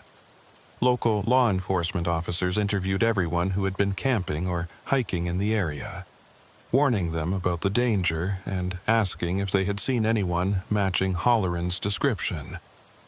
The search was complicated by the terrain itself.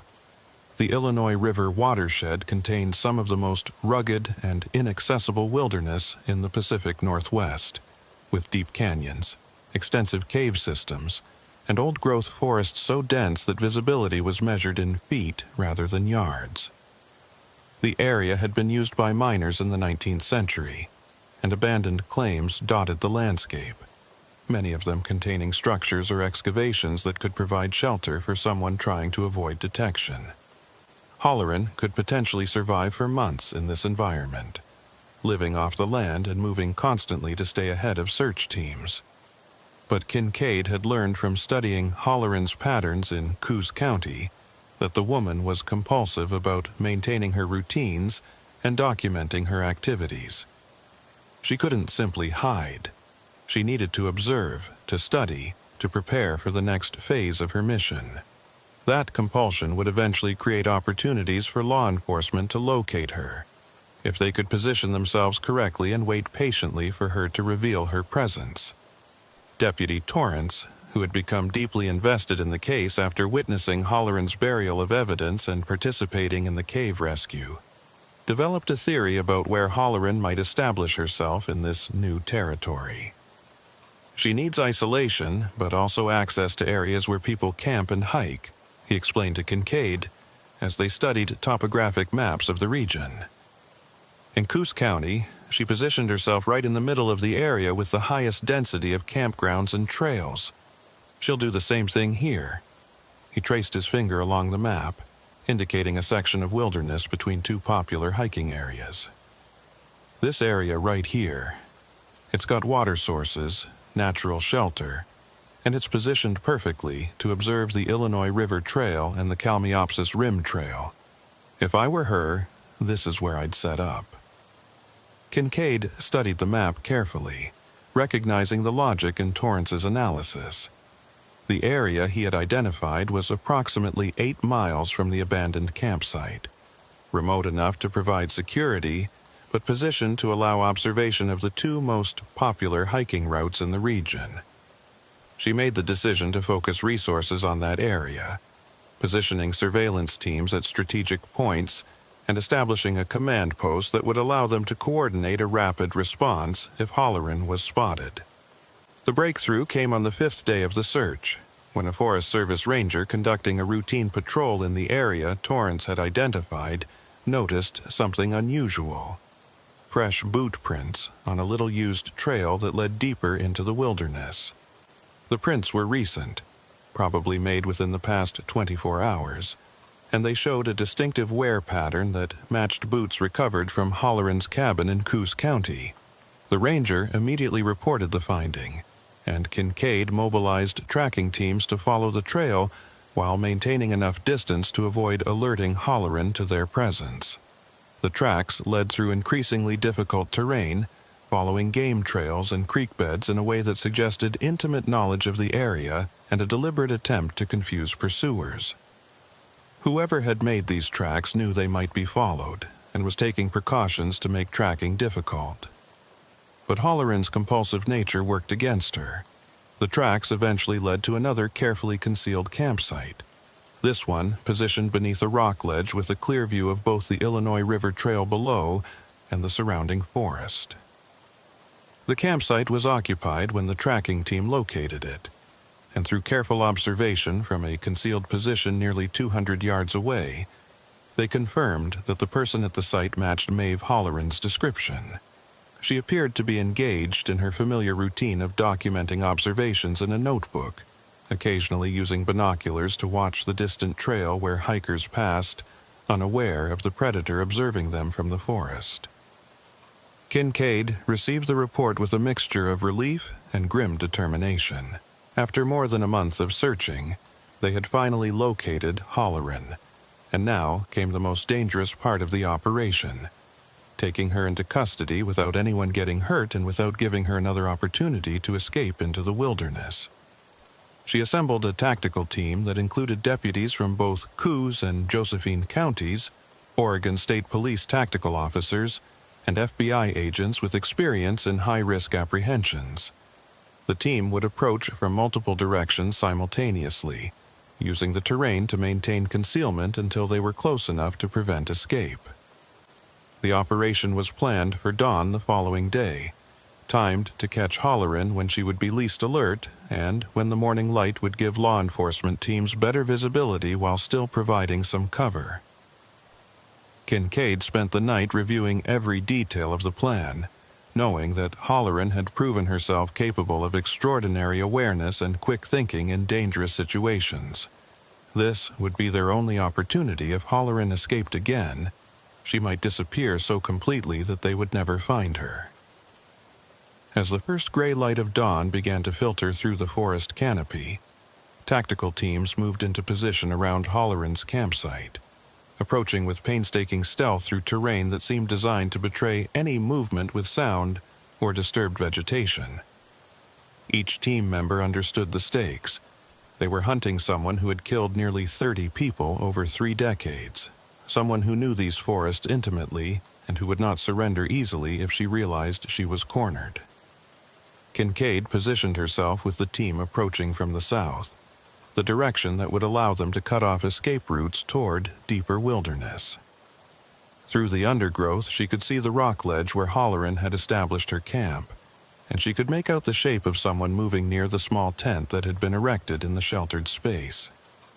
The teams moved closer, maintaining communications through silent hand signals, and staying low to avoid being silhouetted against the gradually brightening sky. When the teams were in position, approximately 50 yards from the campsite, and arranged to cover all possible escape routes, Kincaid gave the signal to move in. Tactical officers rose from concealment and advanced rapidly toward the camp, weapons raised and voices announcing law enforcement presence. For a moment, Halloran seemed frozen by surprise, standing near her tent with a notebook in her hands and an expression of shock on her face. Then, with the speed of someone much younger than her apparent age, she dropped the notebook and bolted toward the one gap in the perimeter that appeared to offer escape, a narrow path between 2 large boulders that led down a steep slope toward the river canyon below. Deputy Torrance, positioned exactly where Kincaid had placed him based on her prediction of Halloran's most likely escape route, stepped into the gap with his weapon drawn. "Stop right there, Halloran," he commanded. "There's nowhere to go. You're surrounded." For a moment, Halloran hesitated. Her body coiled as if preparing to fight or try to push past Torrance despite the obvious futility.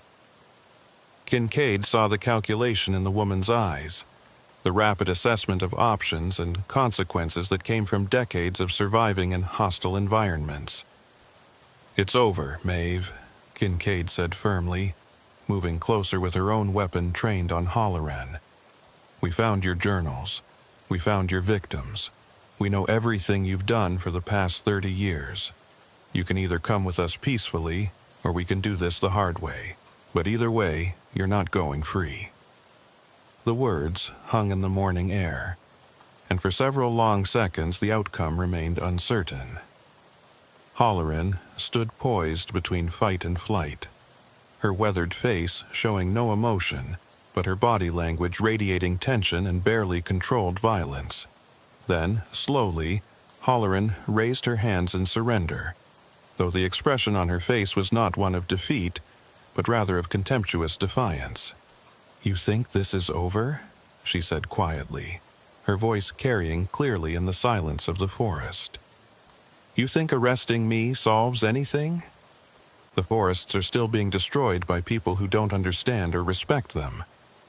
My work will continue whether I'm here to do it or not." The statement sent a chill through Kincaid, not just because of the implicit threat, but because of the absolute conviction with which Halloran spoke, as if her ideology was so obviously correct that any reasonable person would understand and agree with it. Halloran was taken into custody without further resistance, handcuffed and searched for weapons before being escorted back through the forest to waiting vehicles.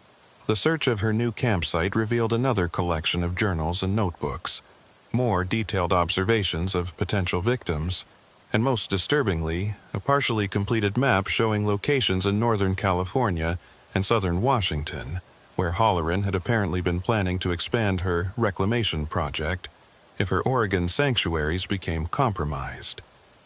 The evidence confirmed what Kincaid had suspected. Halloran hadn't been hiding or fleeing. She had been preparing to scale up her operations and establish multiple territories where she could continue killing indefinitely. The drive back to Coos County took most of the day, with Halloran secured in a transport vehicle and surrounded by law enforcement officers who took no chances with the woman who had evaded capture for so long. Kincaid rode in a separate vehicle, feeling the exhaustion of the past month settling into her bones now that the immediate crisis was over. But alongside the exhaustion was a deep sense of satisfaction.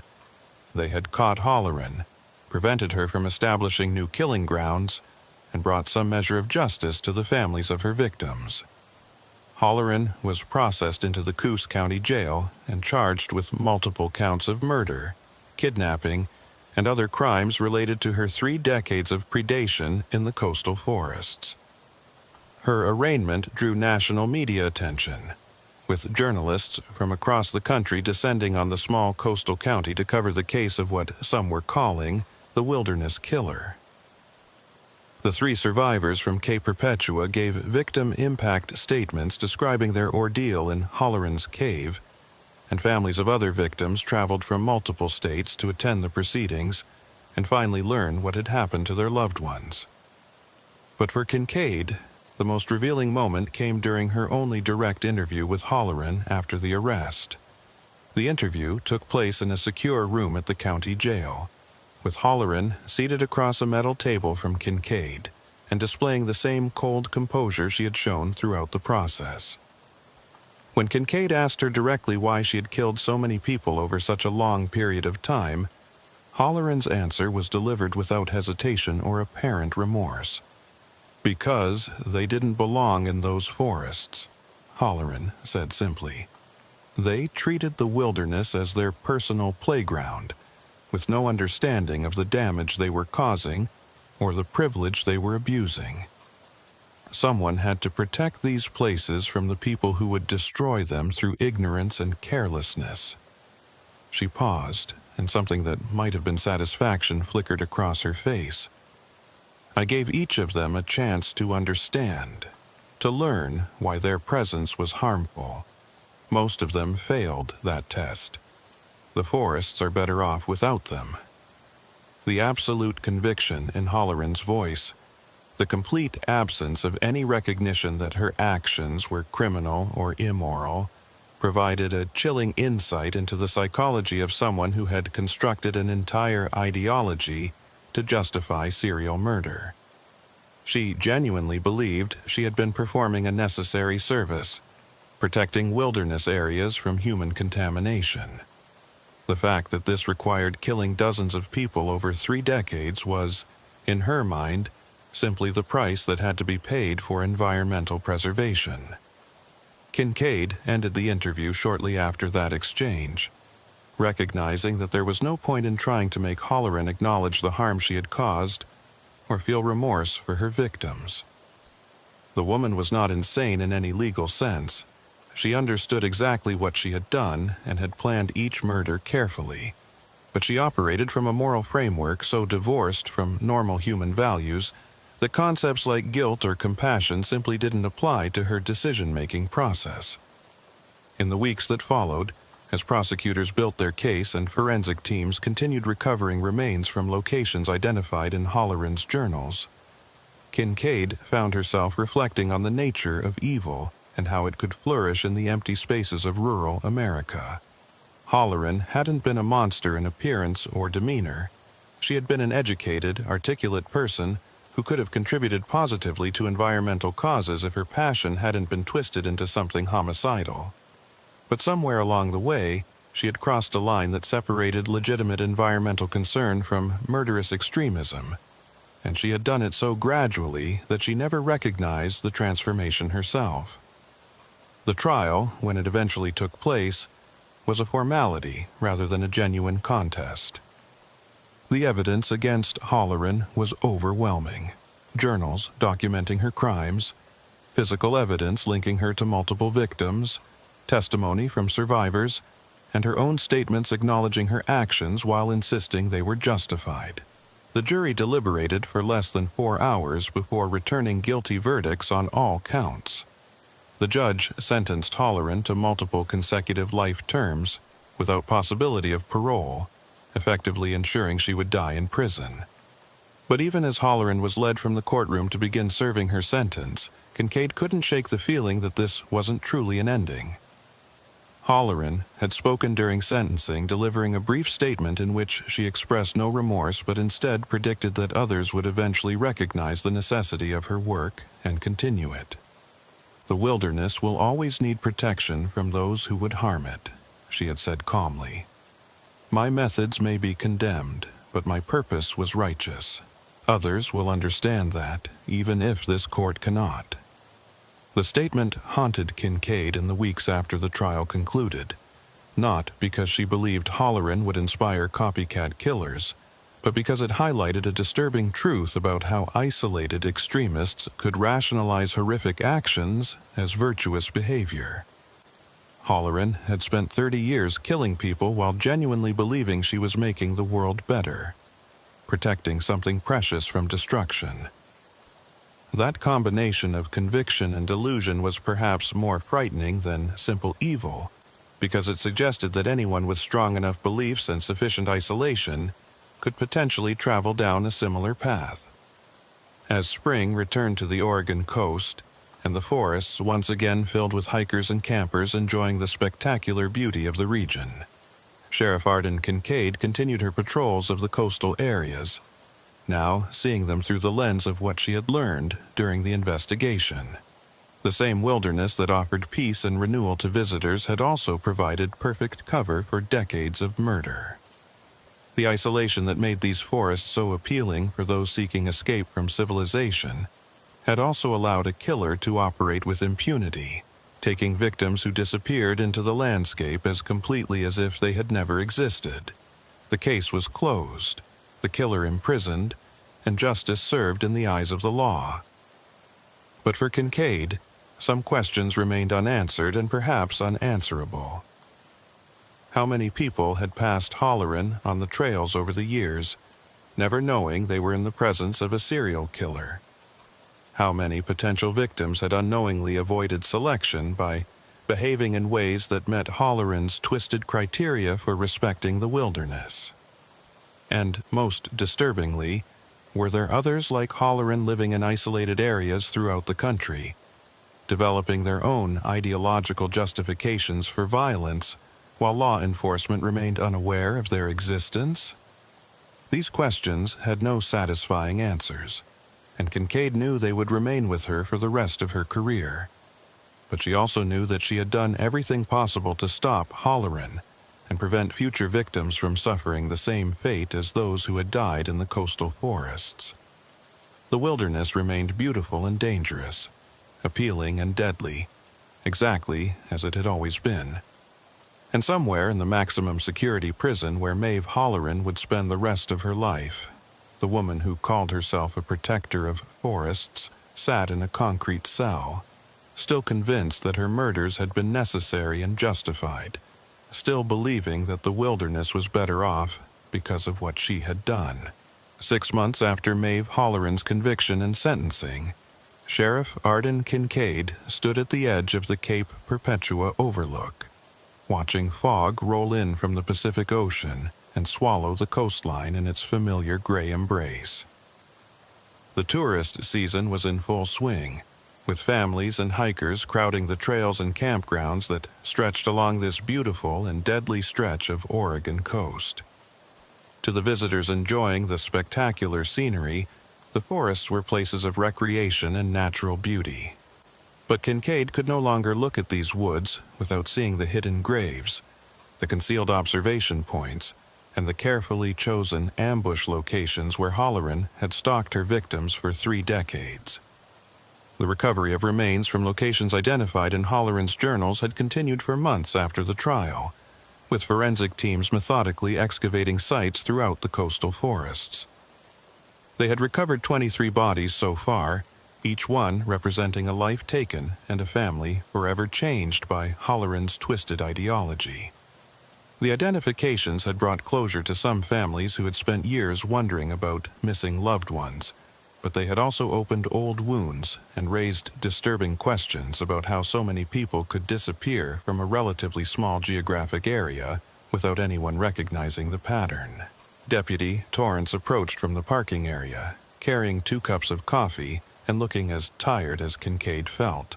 The past months had been exhausting for the entire department, with the Halloran investigation consuming resources and personnel while regular law enforcement duties still needed to be maintained.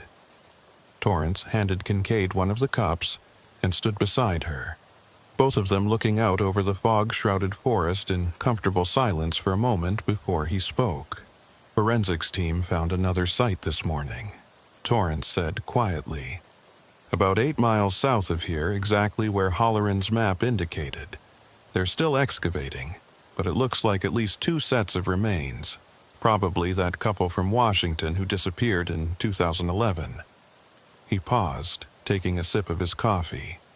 "Sheriff, at what point do we stop finding bodies? Every time I think we've covered all of them. The journals lead us to another location." Kincaid understood his frustration and shared it. The enormity of Halloran's crimes continued to expand as each new recovery revealed the full scope of her predation. "We keep looking until we've checked every location she documented," Kincaid replied firmly. "These families deserve to know what happened to their loved ones, and those victims deserve to be properly buried instead of rotting in unmarked graves. We owe them that much, even if it takes years to complete." What troubled Kincaid more than the ongoing recovery operations was the question that had haunted her since Halloran's final statement in court. Were there others like her operating in isolated areas throughout the country? The FBI had taken that possibility seriously enough to launch a nationwide review of missing persons cases from remote wilderness areas, looking for patterns that might indicate other serial killers using Halloran's methods.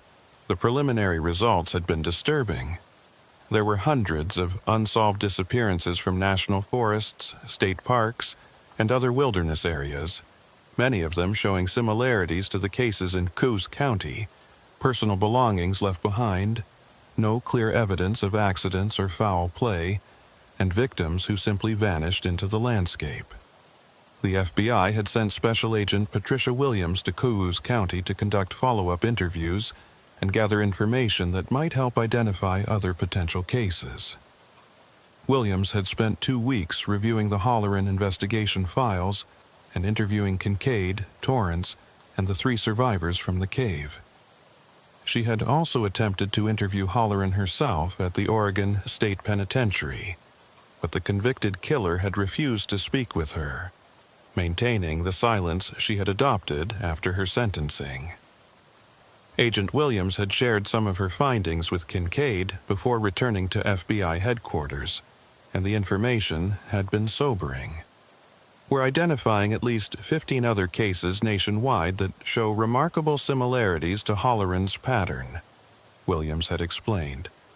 Isolated killers who live in remote areas near popular wilderness destinations, victims who disappear without trace from campsites or hiking trails, and a complete absence of physical evidence despite intensive searches.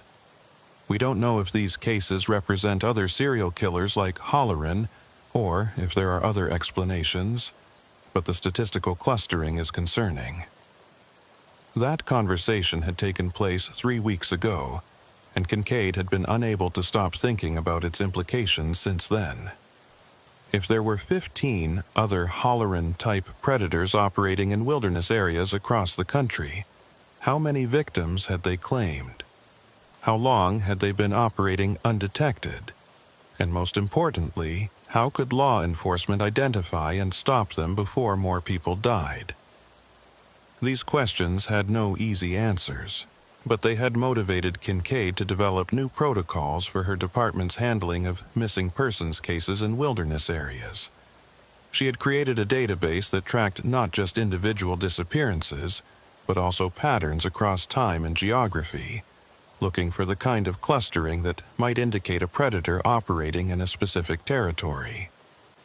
She had established closer coordination with the Forest Service, state police, and other agencies that operated in the coastal forests, ensuring that information about suspicious incidents or unusual observations was shared quickly and systematically.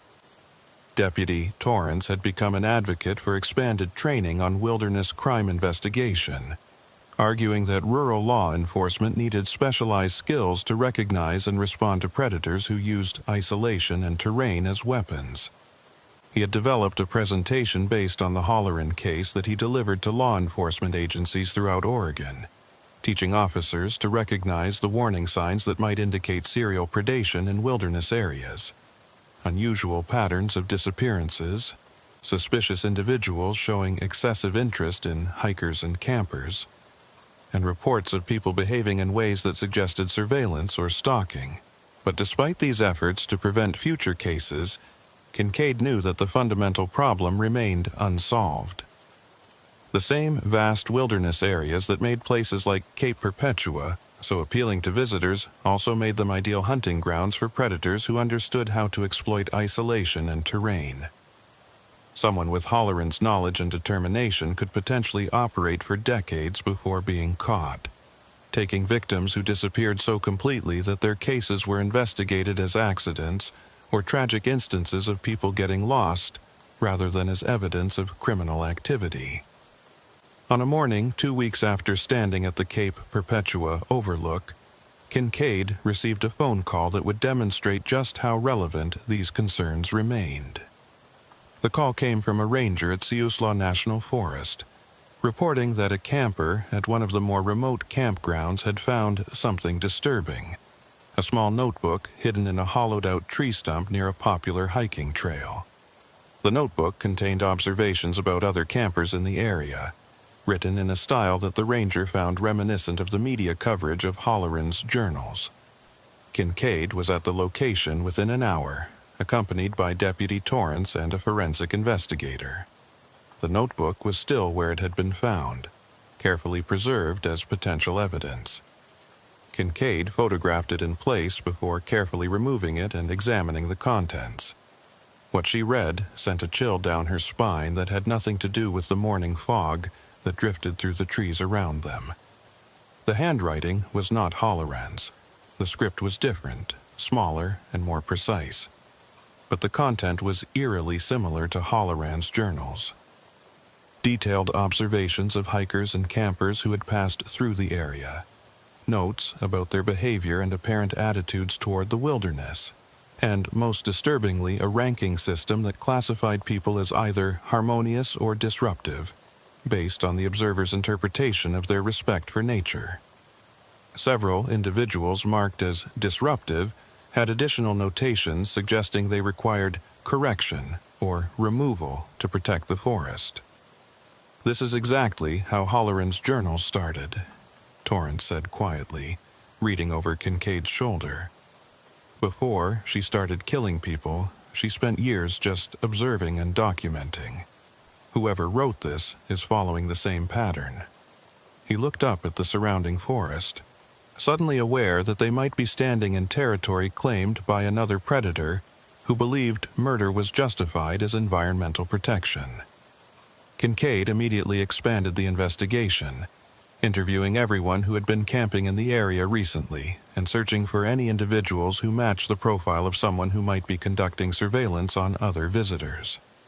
She also ordered increased patrols in the area and established a tip line for anyone who noticed suspicious behavior in the national forest.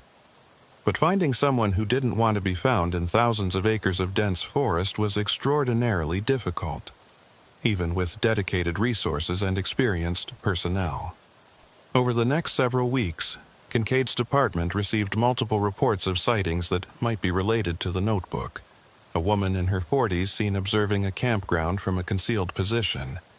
An older man who approached hikers with warnings about their behavior being harmful to wildlife. Several reports of someone camping in areas where camping was prohibited. Each report was investigated, but none led to any solid identification of who had written the notebook or what their intentions might be.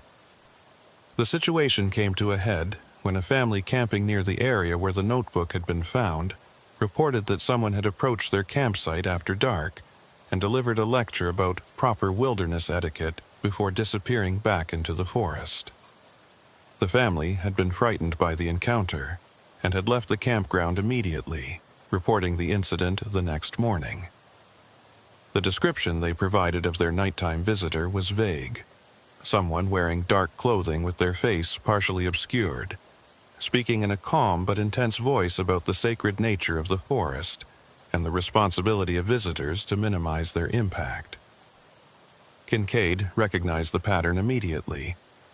This was how Halloran had operated before escalating to violence, approaching campers with warnings and lectures that became increasingly threatening over time.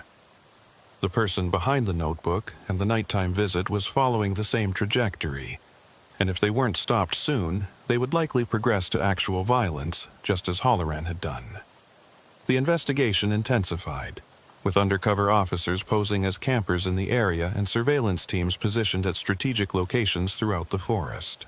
Kincaid also reached out to Agent Williams at the FBI, requesting assistance and sharing information about this potential new case.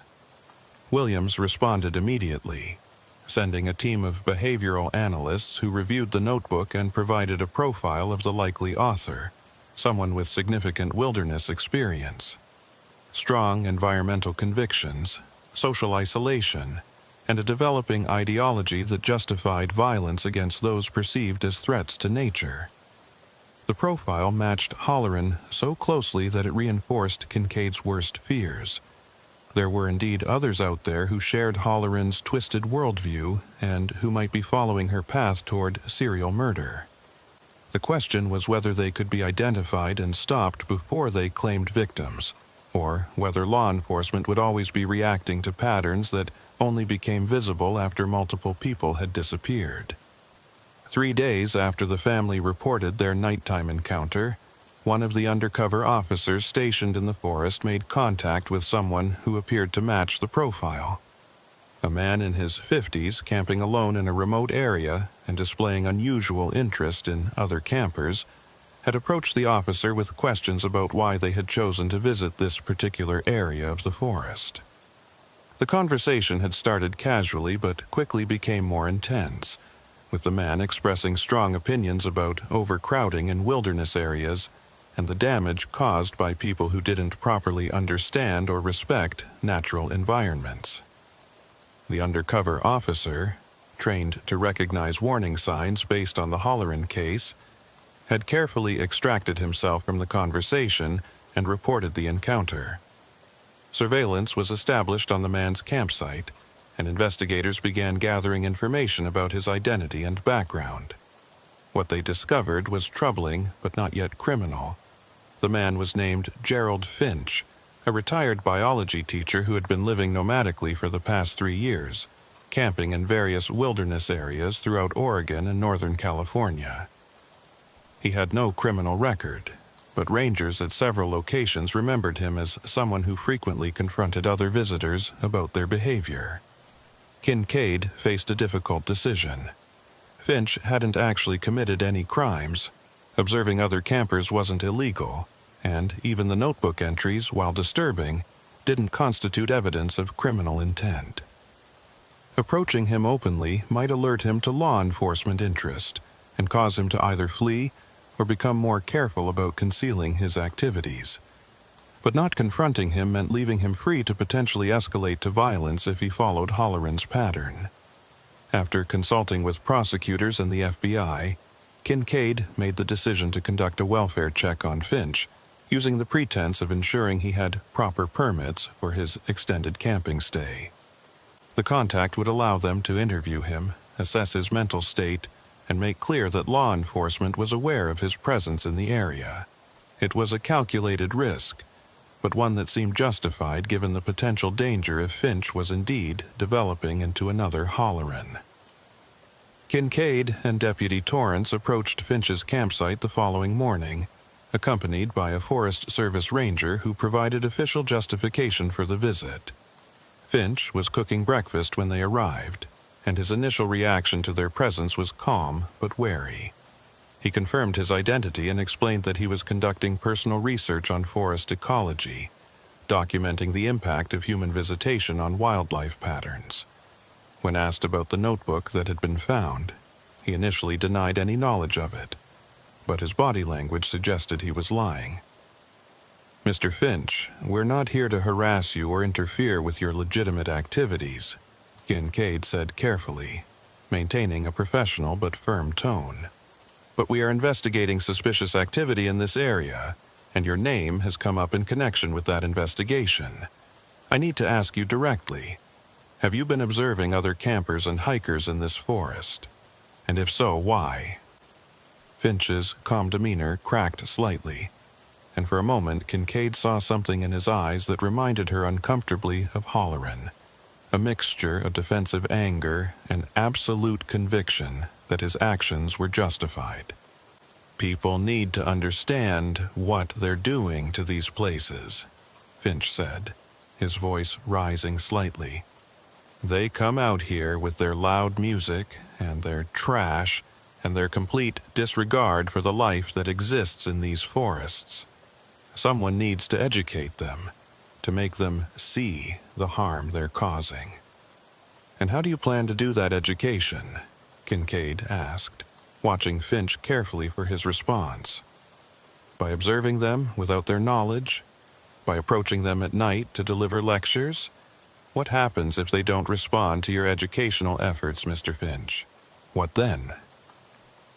The question hung in the air between them, and Kincaid saw Finch processing it, realizing perhaps for the first time that his progression toward Holloran's methods was being recognized and challenged. His response, when it came, was defensive but also revealing. "I'm not Maeve Holloran, if that's what you're implying," he said. "I read about her case. What she did was wrong, but her underlying concern about protecting wilderness areas from destructive human behavior, that was valid. There has to be a way to address that concern without resorting to violence." It was the opening Kincaid had been hoping for, an acknowledgement that Finch saw himself as different from Holloran while also sharing her core ideology. She spent the next hour talking with Finch, carefully navigating between law enforcement authority and something closer to intervention, trying to pull him back from the path he was traveling before it led to irreversible actions. She explained how Holloran's convictions had led her to justify murder, how the isolation of living alone in the wilderness had allowed her worldview to become increasingly distorted and extreme, and how easy it would be for someone else to follow that same trajectory if they weren't careful. By the end of the conversation, Finch had admitted to writing the notebook and to confronting the family at their campsite. He insisted he had never intended to harm anyone, and was genuinely shocked when Kincaid explained how his actions appeared from a law enforcement perspective, as the early stages of behavior that could escalate to violence. She arranged for Finch to speak with a counselor who specialized in working with people whose environmental concerns had become obsessive, and she made clear that continued surveillance would be maintained on his activities in the region. The encounter with Gerald Finch represented neither a complete success nor a failure. Kincaid had potentially prevented someone from following Holleran's path to serial murder, but she had also learned just how many people might be out there with similar ideologies and similar potential for violence. The Holleran case hadn't been an isolated aberration. It was an example of how extreme environmental ideology combined with isolation and mental instability could create killers who operated for decades before being caught. In the months that followed, Kincaid continued to balance her regular duties as sheriff with the expanded mission of identifying and monitoring potential threats in the coastal wilderness areas of Coos County. The Holleran case had fundamentally changed how she viewed her jurisdiction, transforming the beautiful forests and dramatic coastline from scenic backgrounds to potential hunting grounds that required constant vigilance. Deputy Torrance had taken on a leadership role in developing the department's Wilderness Crime Prevention Program, working with other agencies to create a network of information sharing and coordinated response that might prevent future predators from operating undetected. The program was still evolving, still learning from the mistakes that had allowed Holleran to kill for 30 years. But it represented progress toward addressing a problem that most law enforcement agencies had never even recognized existed. The 3 survivors from Holleran's cave had recovered physically from their ordeal, though the psychological scars would take much longer to heal. They had each given extensive interviews to law enforcement and mental health professionals, providing insights into Holleran's methods and mindset that helped inform prevention efforts. One of them had become an advocate for wilderness safety education, speaking to hiking and camping groups about situational awareness and the importance of reporting suspicious behavior to authorities. For Sheriff Arden Kincaid, the case remained a defining experience of her career, a reminder of both the capabilities and limitations of rural law enforcement. They had eventually caught Holleran and brought her to justice, but only after she had killed nearly 30 people over 3 decades. That delay represented a failure of the systems that should have recognized the pattern earlier, should have connected the dots between isolated incidents, should have questioned why so many people were disappearing from one relatively small area of coastline.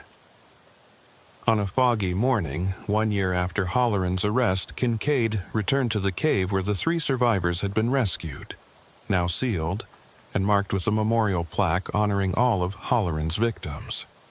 She stood at the entrance, looking out over the coastal forest that stretched in all directions, and reflected on what the case had taught her about the nature of evil and the challenges of protecting people in vast, empty spaces.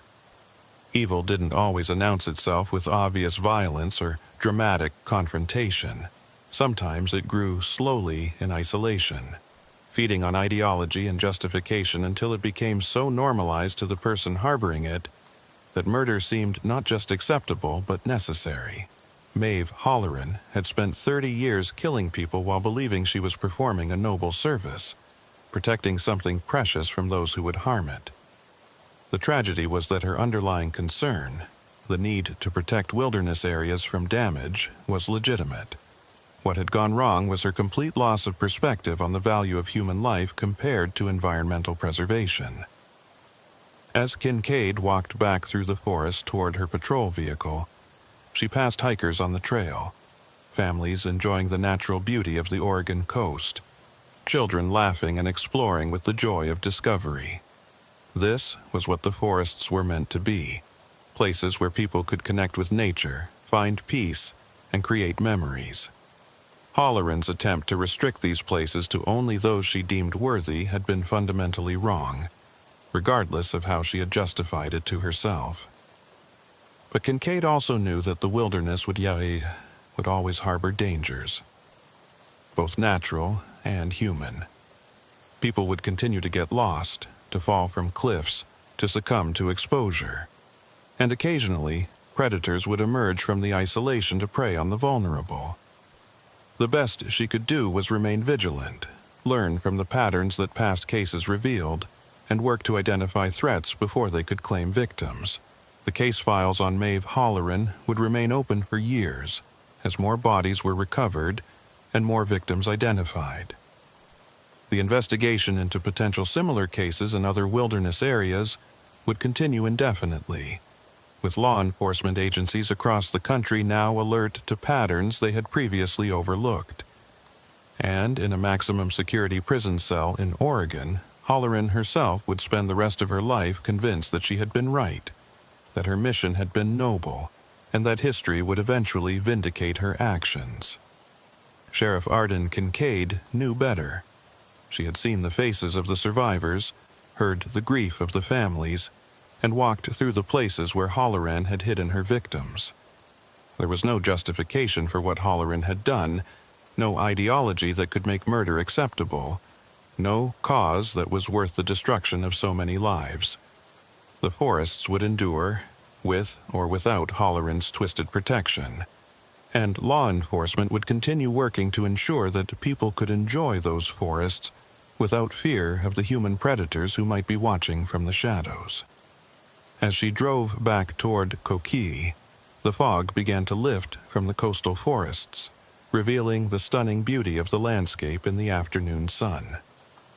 Somewhere in those forests, the final victims of Maeve Holleran still lay in unmarked graves, waiting to be found and given the dignity of proper burial.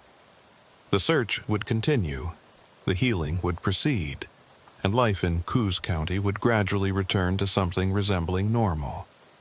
But for Kincaid, nothing would ever be quite the same. Every fog-shrouded morning, every isolated campsite, every report of a missing hiker would carry echoes of the Holleran case, reminders that evil could wear the disguise of environmental concern, and that the most dangerous predators were often those who believed most completely in the righteousness of their actions. The wilderness remained beautiful, but it would never again seem quite as innocent as it had before she learned what monsters could hide in its empty spaces. Sheriff Harlan Vickery had spent 22 years patrolling the high desert of Deschutes County, Oregon, where sagebrush stretched to distant horizons and the wind carried the smell of juniper across landscapes that seemed unchanged since the last ice age retreated 10,000 years earlier. He knew every back road, every abandoned homestead, every place where teenagers went to drink and where criminals went to hide things they didn't want found.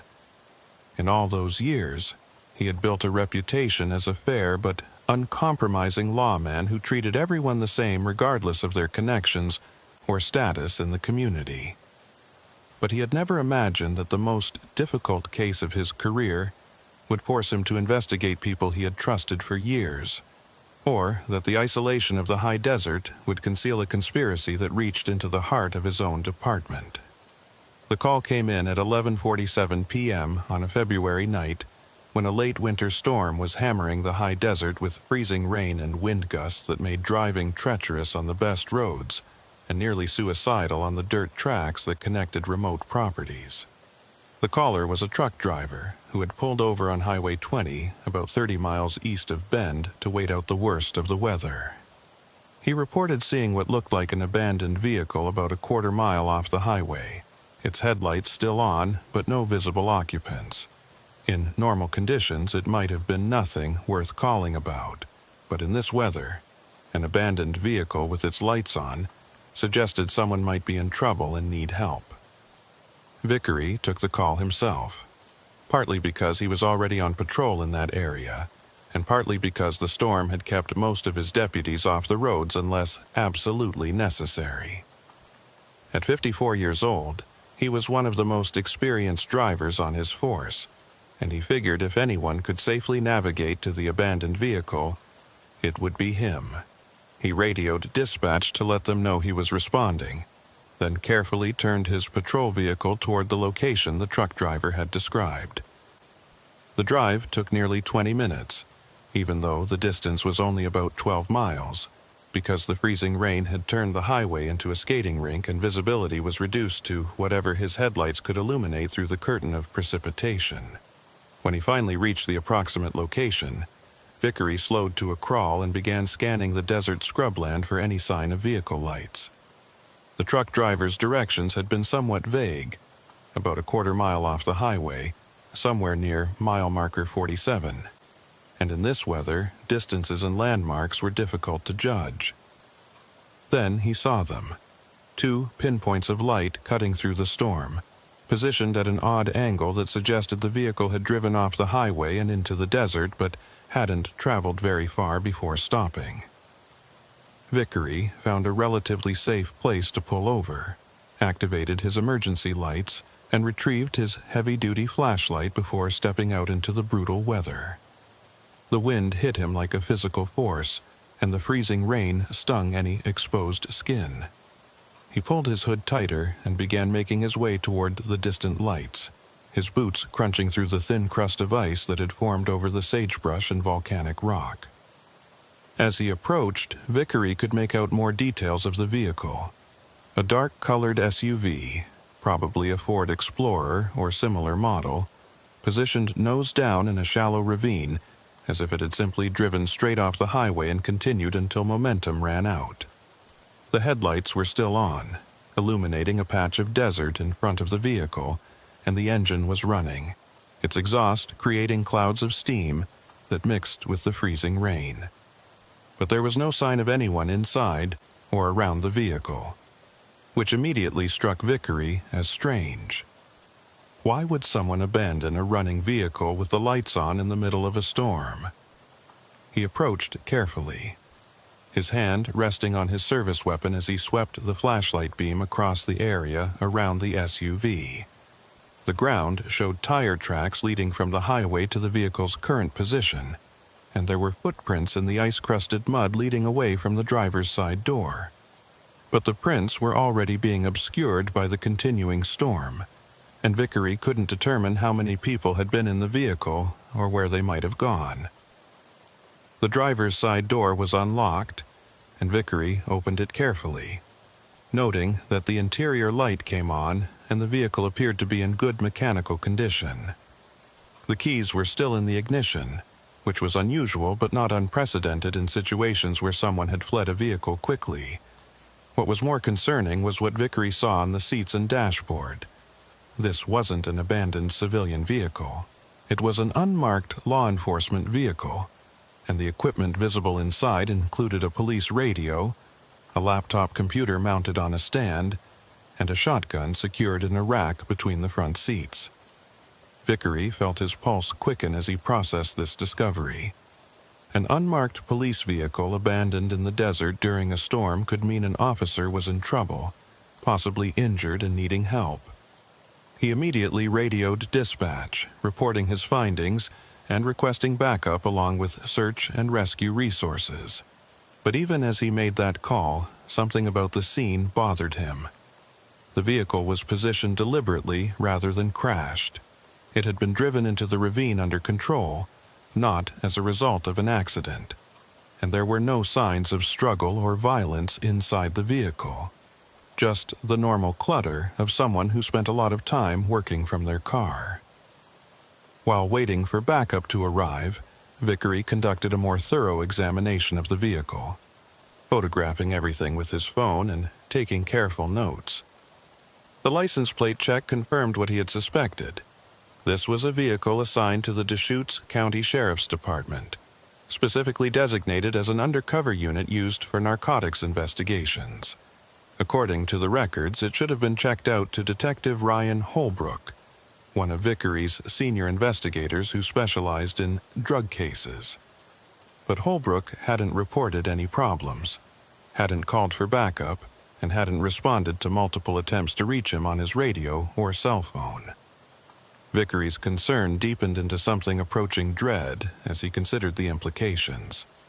An experienced detective doesn't simply abandon his vehicle in the middle of nowhere during a storm without a very good reason. Either Holbrook was injured and unable to communicate, or something had happened that forced him to leave the vehicle quickly and without taking the time to call for help. The search of the vehicle's interior revealed several items that added to the puzzle without solving it. In the center console, Vickery found a small notebook containing what appeared to be surveillance notes, dates, times, locations, and descriptions of individuals and vehicles. The most recent entries were from earlier that evening and referenced a location about 15 miles from where the vehicle was now abandoned. There was also a manila envelope containing cash. Vickery counted it quickly and estimated approximately $5,000 in mixed bills. Drug buy money, almost certainly, which meant Holbrook had been working an active case and had been carrying the kind of money that made him a target for criminals. More disturbing was what Vickery found in the laptop computer after he powered it on. The most recent files opened were reports related to a drug investigation that had been ongoing for several months, targeting a methamphetamine distribution network operating in Central Oregon. Vickery was familiar with the case. Holbrook had been the lead investigator, working with several other detectives and with assistance from the Oregon State Police and DEA.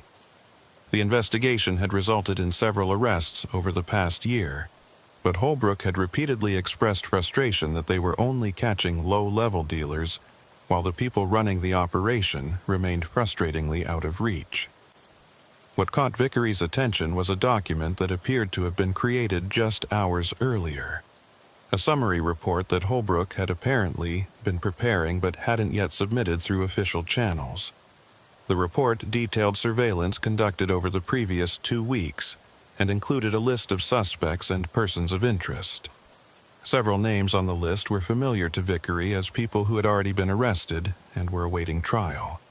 But 3 names near the bottom of the list made his blood run cold. Deputy Marcus Ashford, Dispatch Supervisor Linda Brennan, and Evidence Technician Thomas Keller, all employees of the Deschutes County Sheriff's Department. Vickery read the report carefully, his mind racing to process what he was seeing. According to Holbrook's notes, these 3 department employees had been observed meeting with known drug dealers at locations and times that suggested they weren't conducting official law enforcement business. Holbrook had documented vehicle movements, photographed meetings, and even recorded snippets of conversations that suggested the employees were receiving payments in exchange for information about ongoing investigations. The report concluded with Holbrook's assessment that the department had been compromised from within, and that the drug organization they were investigating had been successfully staying ahead of law enforcement because they were receiving advance warning about raids, surveillance operations, and arrest warrants. The implications were staggering. If Holbrook's suspicions were correct, then 3 people Vickery had trusted and worked with for years were actively betraying the department and facilitating drug trafficking in the county. And if Holbrook had discovered this conspiracy, then his disappearance tonight might not be coincidental. He might have been silenced by people who had everything to lose if his investigation became public. Backup units began arriving within 30 minutes, their emergency lights creating a surreal light show in the continuing storm.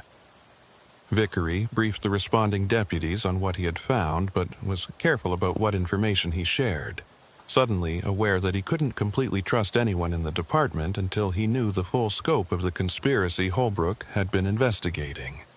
He ordered the vehicle secured as a crime scene and organized a search pattern to look for any sign of a Holbrook in the surrounding area. The search continued through the night and into the following morning, hampered by the storm and the vast emptiness of the high desert. Dozens of personnel combed the area around the abandoned vehicle, calling Holbrook's name and looking for any trace of where he might have gone. Search dogs were brought in once the weather improved enough for them to work, but the storm had obliterated most scent trails, and the dogs could establish no clear direction of travel from the vehicle. As the sun rose over the desert, painting the landscape in shades of gold and amber, Vickery made the difficult decision to expand the investigation beyond just a search for a missing officer. He contacted the Oregon State Police and requested that their Internal Affairs Division send investigators to review Holbrook's allegations about corruption within the Sheriff's Department. He also quietly began his own investigation, carefully reviewing duty rosters, dispatch records, and evidence logs to see if he could find patterns that might support or refute Holbrook's suspicions. What he found was subtle, but damning. Over the past 18 months, there had been numerous instances where drug raids had found locations empty, despite intelligence suggesting active operations. Surveillance targets had changed their routines or moved to new locations just days before planned arrests. Defense attorneys had raised questions about the handling of evidence in several cases, suggesting someone had tampered with or compromised material evidence. Individually, these incidents could be explained as bad luck, poor intelligence, or simple mistakes. But when viewed as a pattern, especially through the lens of Holbrook's allegations, they painted a picture of systematic sabotage. Vickery pulled the personnel files for Ashford, Brennan, and Keller, looking for anything that might explain why they would betray the department. Marcus Ashford was a 32-year-old deputy with 8 years of service, good performance reviews, and no obvious financial problems. But digging deeper, Vickery discovered that Ashford's wife had medical bills from a cancer treatment that had left them with significant debt despite insurance coverage. Linda Brennan was 50 years old and had worked as a dispatcher for 15 years. She lived modestly, but Vickery learned she was supporting an adult son who had his own drug addiction problems. Thomas Keller was 28, had been with the department for 5 years, and appeared to live beyond his means based on his salary, expensive car, regular vacations, and a lifestyle that suggested income from sources other than his evidence technician position. Each of them had reasons they might be vulnerable to corruption, but Vickery knew that financial pressure alone didn't make someone a criminal. He needed more concrete evidence before he could move against them, and he needed to ensure that any investigation was conducted carefully enough that if they were guilty, they wouldn't have time to destroy evidence or flee before being arrested. 2 days after Holbrook's vehicle was discovered, Vickery's investigation received an unexpected break. Otis Wren, a mechanic who operated a small repair shop on the outskirts of Bend, called the Sheriff's Department and asked to speak with Vickery specifically. Wren explained that he had been following the news coverage of Detective Holbrook's disappearance and had information that might be relevant to the investigation. Vickery met Wren at his shop, a modest operation that serviced vehicles for both civilian and law enforcement customers. Wren was a weathered man in his 60s who had lived in Deschutes County his entire life and had a reputation as both a skilled mechanic and someone who minded his own business. The fact that he was voluntarily contacting law enforcement suggested he considered the information important enough to overcome his natural reticence. "Sheriff, I don't like getting involved in things that aren't my business," Wren began, his discomfort obvious. "But I've been thinking about something I saw a few days ago, and after hearing about your missing detective, I figure I need to tell somebody." He gestured toward his workspace where several vehicles were in various states of repair. "I service vehicles for your department sometimes, and about a week ago, Deputy Ashford brought in his personal truck for some work. While I was working on it, I found something wedged under the seat that he must have dropped. A prepaid cell phone, still in the package." Vickery felt his pulse quicken.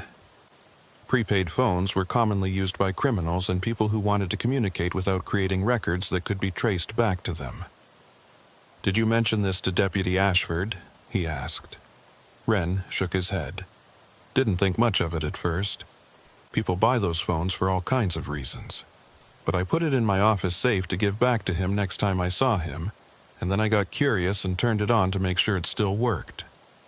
He paused, clearly uncomfortable with what he was about to reveal. "Sheriff, that phone had been used to make dozens of calls over the past few months. I didn't listen to any messages or anything, but I could see the call logs, and some of the numbers it had been calling. Well, I recognized a couple of them because I'd seen them in news reports about drug arrests. This was the concrete evidence Vickery needed to move forward with the investigation. He seized the phone as evidence and obtained a warrant to examine its contents and track its usage patterns. The forensic analysis revealed exactly what he feared. The prepaid phone had been used to make calls to known drug dealers immediately before several planned raids, providing enough advance warning for the criminals to clear out before law enforcement arrived. The phone had also received calls from another prepaid number that investigators were able to trace to Linda Brennan's home address through cell tower records. Armed with this evidence and the information from Holbrook's abandoned vehicle, Vickery coordinated with Oregon State Police internal affairs investigators to build cases against Ashford, Brennan, and Keller. The investigation had to be conducted with absolute secrecy. If the suspects learned they were under investigation, they would likely destroy evidence and might flee the jurisdiction. Vickery also had to consider the possibility that there were other corrupt employees in the department beyond the 3 Holbrook had identified. The operation to arrest the 3 suspects was planned with military precision and executed simultaneously on a Tuesday morning 3 weeks after Holbrook's disappearance. State police investigators arrested Marcus Ashford at his home as he was preparing to leave for his shift.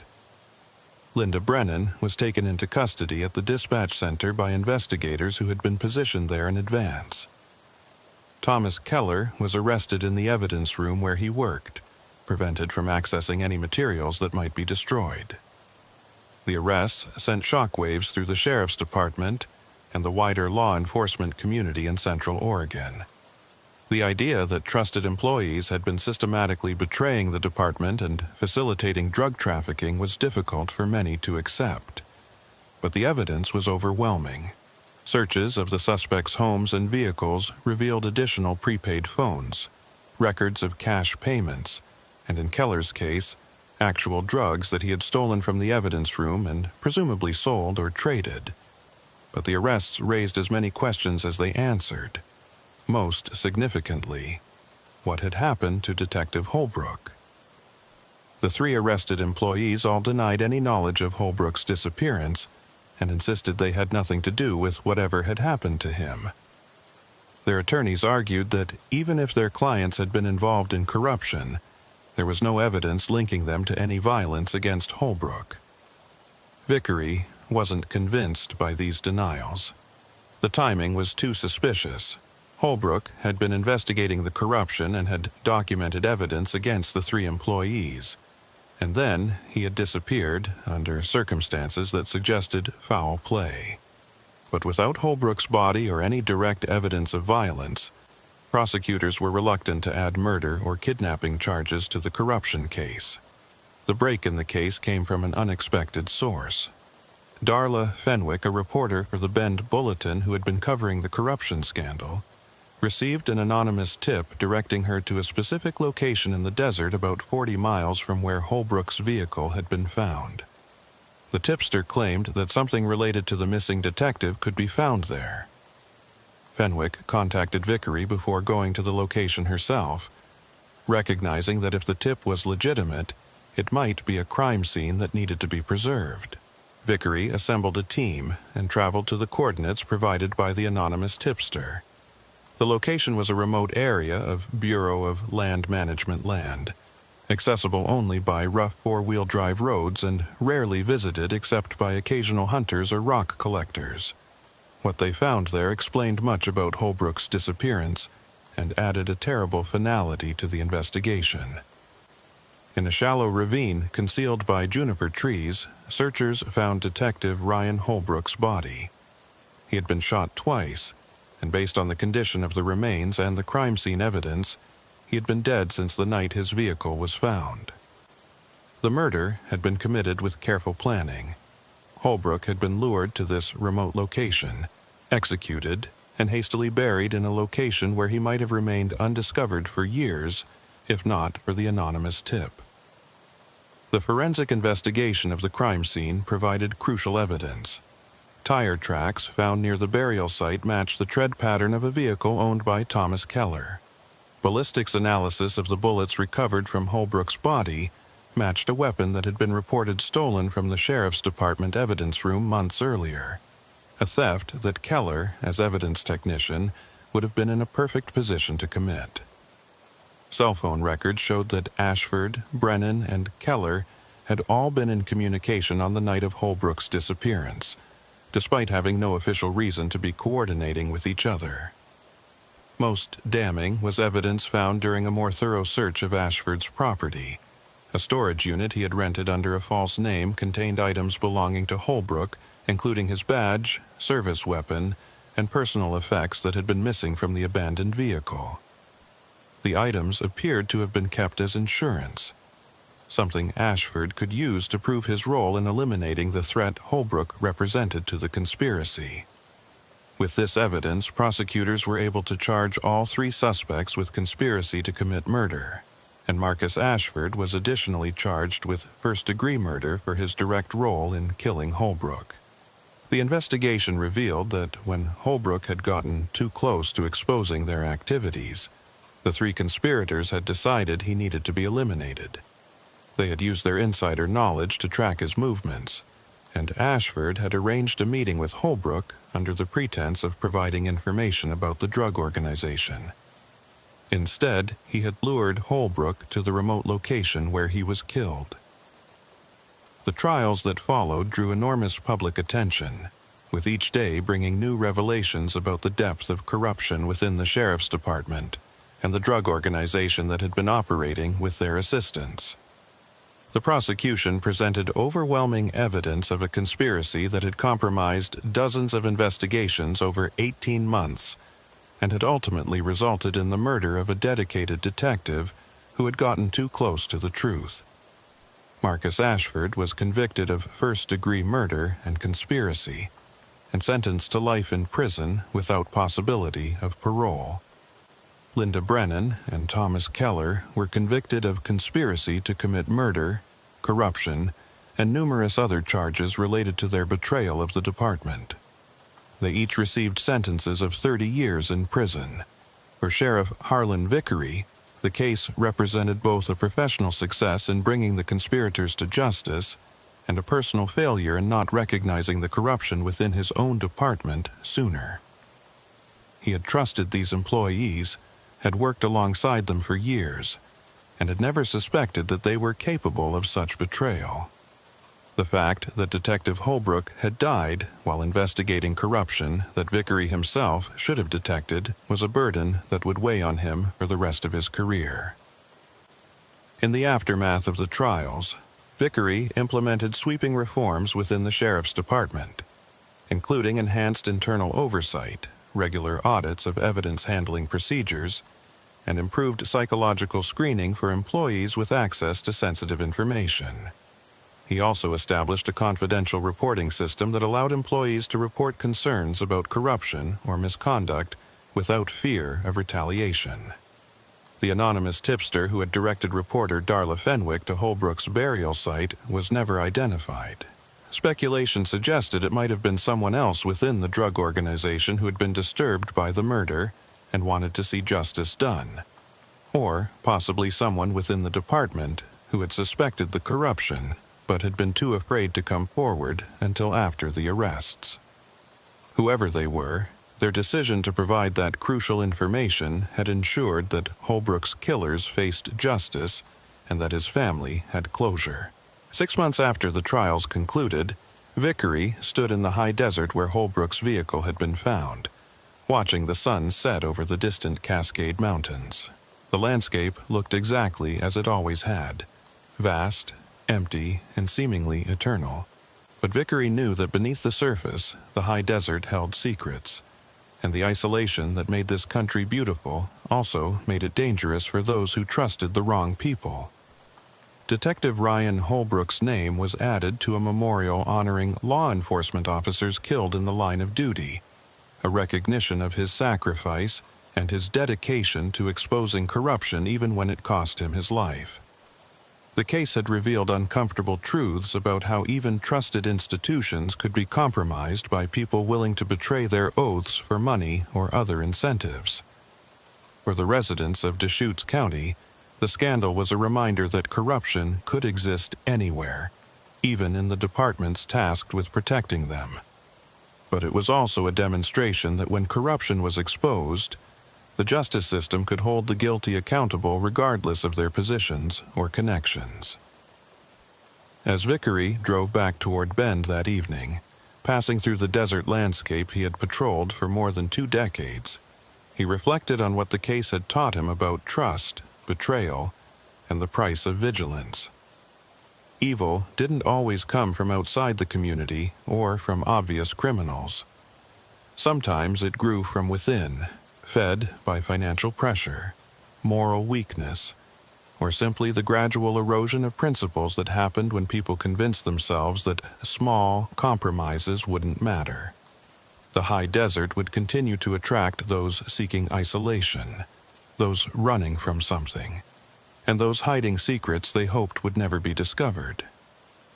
Sheriff Harlan Vickery would continue patrolling these empty spaces, now with a harder-won wisdom about human nature and a determination to ensure that the betrayal that had cost Detective Holbrook his life would never be allowed to take root in his department again. The wind swept across the sagebrush as a darkness fell, carrying with it the cold promise of another desert winter. Somewhere in that vast emptiness, other secrets might be waiting to be discovered. Other betrayals might be quietly unfolding. But Vickery had learned that vigilance required constant effort and that trust, once broken, could never be fully restored. The desert had taught him that lesson in the harshest way possible, and it was a lesson he would never forget.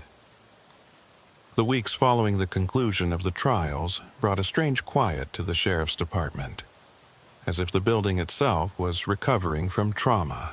Employees who had worked alongside Ashford, Brennan, and Keller for years struggled to reconcile the colleagues they thought they knew with the criminals those people had proven to be. Some deputies requested transfers to other counties, unable to continue working in a department that had been so thoroughly compromised.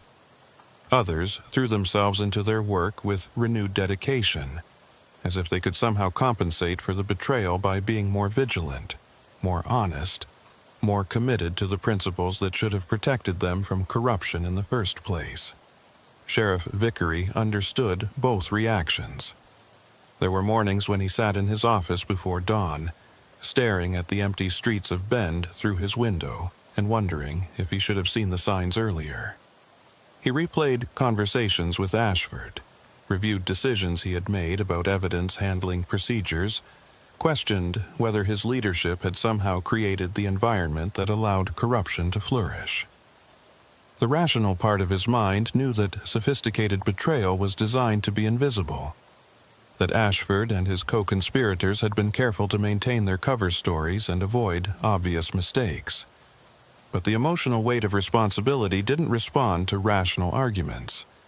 Detective Holbrook's widow, Amanda, had attended every day of the trials, sitting in the front row of the courtroom and listening to the details of how her husband had been murdered by people who wore the same badge he had worn. Vickery had met with her several times after the verdicts, trying to provide what comfort he could and answering her questions about what the department would do to ensure this never happened again. During their last meeting, she had asked him a question that he still couldn't fully answer. "Sheriff, how long do you think Ryan knew he was in danger?" Amanda Holbrook had asked, her voice steady despite the tears in her eyes.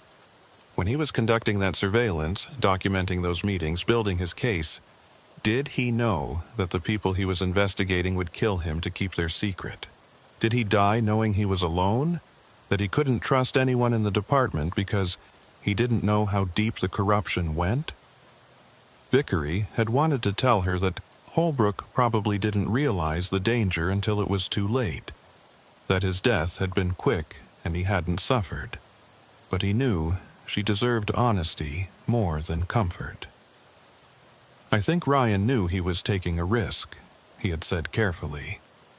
The fact that he documented everything so thoroughly, that he kept backup copies of his investigation files in multiple locations, that suggests he understood the danger.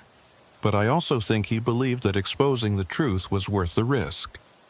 He died doing what law enforcement officers are supposed to do, which is protect the integrity of the justice system, even when it costs them personally.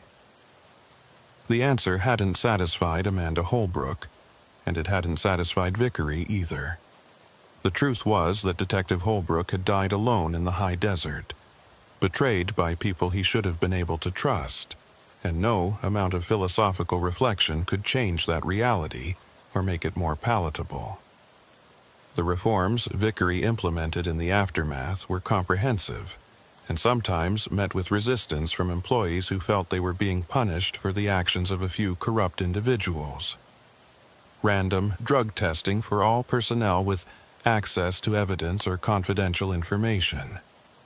Mandatory psychological evaluations conducted by outside professionals rather than department staff. A civilian oversight board with real authority to investigate complaints and review department operations. Body cameras for all deputies during all interactions with the public. Financial disclosure requirements for anyone working in sensitive positions. Some of the reforms were expensive, requiring budget increases that meant other programs had to be cut or delayed. Some created friction with the deputies' union, which argued that the new policies treated all employees as if they were potential criminals. But Vickery pushed forward with all of them, knowing that the only way to restore public trust in the department was to demonstrate that corruption would never again be allowed to take root. 3 months after the trials, Vickery received a letter that would provide some context for the anonymous tip that had led to the discovery of Holbrook's body. The letter had been mailed from Seattle, postmarked 2 weeks earlier, and contained no return address. Inside was a single page of handwritten text, unsigned but clearly from someone with intimate knowledge of the drug organization that Ashford, Brennan, and Keller had been protecting. The letter explained that the tipster had been a mid-level dealer in the methamphetamine distribution network, someone who had benefited from the information provided by the corrupt deputies, but who had been horrified when he learned that Holbrook had been murdered. The writer claimed that murder had never been part of the arrangement, that the corrupt deputies were supposed to provide advance warning about raids and investigations, nothing more. When Ashford had killed Holbrook and then tried to recruit other members of the drug organization to help cover up the crime, several people in the network had realized they were dealing with someone far more dangerous than they had understood. I'm not writing this to make excuses or claim I'm innocent, the letter read in its conclusion. I know what I did was wrong, and I know people got hurt because of the drugs we sold. But killing a cop crosses a line that shouldn't be crossed, and I couldn't live with knowing where Detective Holbrook was buried and not telling someone. I'm getting out of the business and out of Oregon, trying to start over somewhere else. But I wanted you to know that not everyone involved in this was okay with what Ashford did. Some of us still have lines we won't cross. Vickery had the letter analyzed by forensic experts who confirmed that the handwriting matched samples obtained from one of the dealers who had been arrested during the larger investigation, but who had disappeared before trial after posting bail. The FBI was notified and a warrant was issued, but the letter writer was never found. Vickery kept the letter in his office safe, a reminder that even in the criminal world, there were gradations of moral compromise, and that sometimes justice came from unexpected sources. The physical landscape of Deschutes County remained unchanged by the scandal that had rocked its law enforcement community. The high desert continued to stretch toward distant horizons. The juniper trees grew and died according to patterns established millennia ago, and the wind carried the same scents it had always carried. But for Vickery, the meaning of that landscape had been altered. The isolation that had once seemed like a feature of the high desert's beauty now seemed like a vulnerability. a quality that allowed secrets to be hidden and crimes to be concealed. On his patrols through the empty spaces between small communities, Vickery found himself studying the landscape with new awareness. That abandoned homestead where teenagers gathered to drink, had it also been used by drug dealers to store or distribute their product? That rough four-wheel drive road, leading to nowhere in particular, had corrupt deputies used it to meet with their criminal contacts away from observation? The vast emptiness that made the high desert so appealing to those seeking escape from crowded cities also made it perfect for those seeking to escape from accountability. One evening, nearly 6 months after the trials, Vickery drove out to the location where Holbrook's vehicle had been found. The site had been thoroughly processed by forensic teams and had long since been released as a crime scene, but Vickery felt drawn to it, as if standing in the place where the betrayal had become undeniable might help him understand something he was still struggling to process. He parked his patrol vehicle on the highway shoulder and walked out into the desert, following the faint traces of tire tracks that were still visible despite months of wind and weather.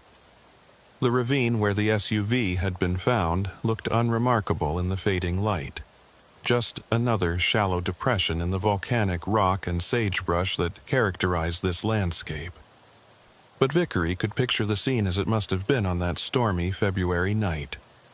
Holbrook's vehicle positioned deliberately rather than crashed, the headlights still on, the engine running, creating the impression of an accident or an emergency that required immediate response. It had been a trap, carefully set by people who knew exactly how law enforcement would respond to an abandoned police vehicle in dangerous weather. Ashford had been waiting nearby, probably concealed in the darkness beyond the reach of the vehicle's headlights. When Holbrook had approached to investigate his own abandoned vehicle, lured there by a fake emergency call that had come through channels Ashford controlled, he had been ambushed and forced into Ashford's vehicle at gunpoint. The whole thing had probably taken less than 5 minutes. Then Ashford had driven Holbrook 40 miles to the remote burial site, executed him with a weapon stolen from the evidence room, and hastily concealed the body before returning to his normal duties as if nothing had happened. The level of premeditation was chilling. This wasn't a crime of passion or an act of panic. It was a calculated murder designed to eliminate a threat to a profitable criminal enterprise. And it had been carried out by someone who had sworn an oath to protect and serve. Someone Vickery had trusted and worked alongside for years. As darkness settled over the high desert and the first stars became visible in the clear sky, Vickery stood beside the ravine and allowed himself to feel the full weight of what had happened. A good man had died because Vickery's department had been compromised. Families throughout Deschutes County had been affected by drugs that should have been intercepted but weren't, because corrupt employees provided advance warning. The justice system itself had been damaged by the revelation that people sworn to uphold it had instead undermined it for profit. But standing in that empty desert, Vickery also felt something else, a renewed sense of purpose. The betrayal had been profound, but the response to that betrayal would define what the sheriff's department became in its aftermath. They could allow the corruption to be the final word, could let cynicism and distrust poison the organization permanently. Or they could use the painful lessons learned to build something stronger, more accountable, and more worthy of public trust.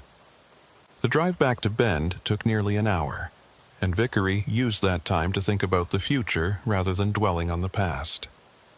Detective Holbrook couldn't be brought back, and the damage done by Ashford, Brennan, and Keller couldn't be undone. But the department could honor Holbrook's memory by ensuring that his sacrifice meant something, that the corruption he had exposed led to lasting change rather than temporary reforms that faded once public attention moved on to other stories. When Vickery finally pulled into the parking lot of the sheriff's department headquarters, he sat in his vehicle for a few minutes before going inside, looking at the building where he had worked for more than 2 decades. The structure itself was unremarkable, a low-slung concrete and steel building that could have housed any government agency or commercial operation. But what happened inside that building mattered. The decisions made there, the standards upheld there, the integrity maintained there. All of it affected people's lives in ways both obvious and subtle.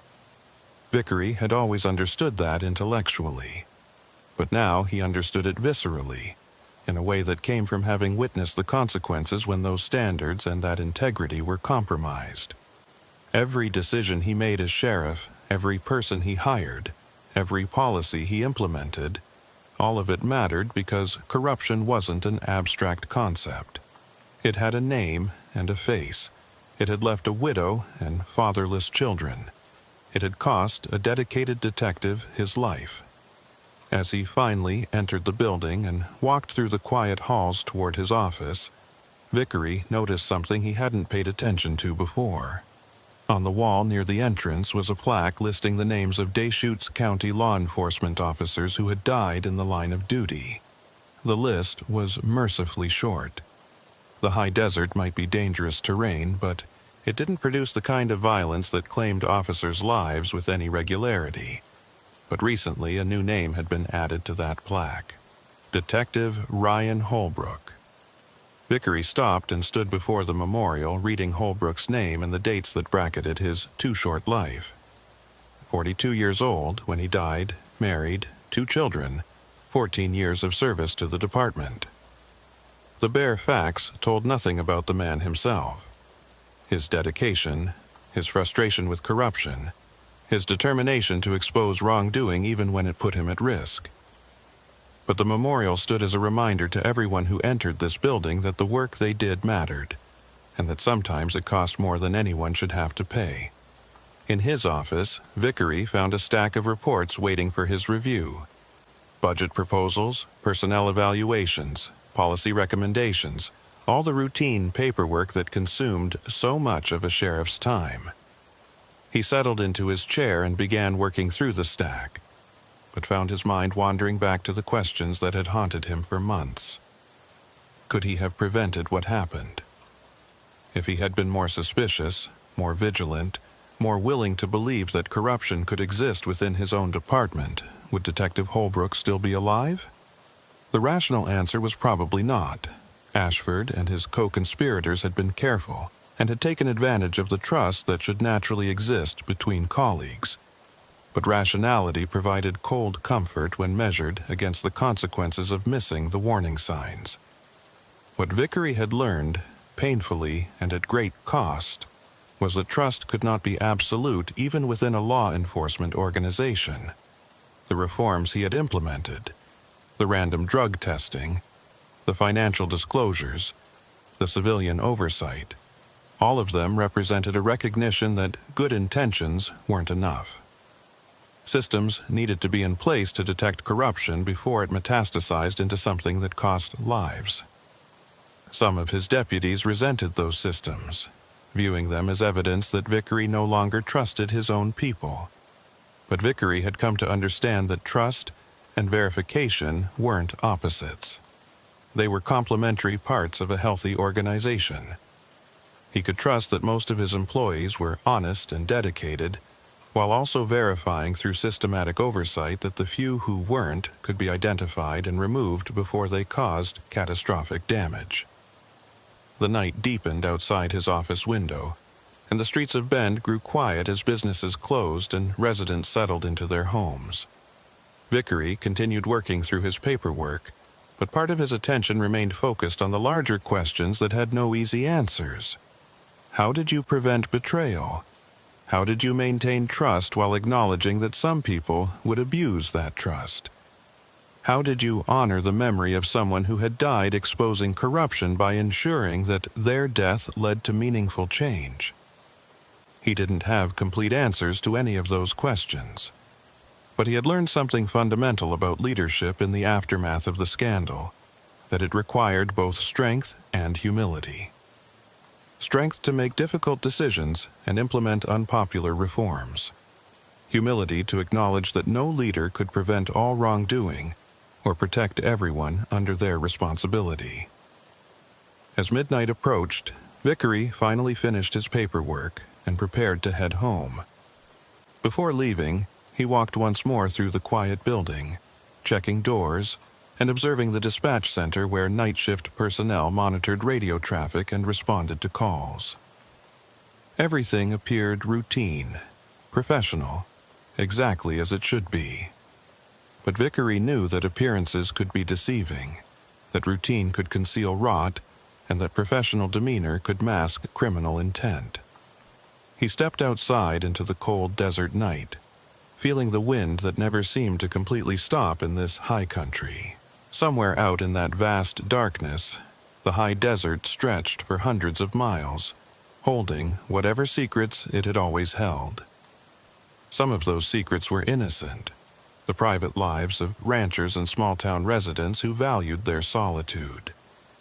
Others were darker, the hidden activities of criminals who used the emptiness as cover for their operations. Sheriff Harlan Vickery would continue patrolling those empty spaces, investigating those secrets, and trying to maintain order in a landscape that seemed designed to resist it. The corruption scandal had changed him, had taught him lessons he wished he hadn't needed to learn.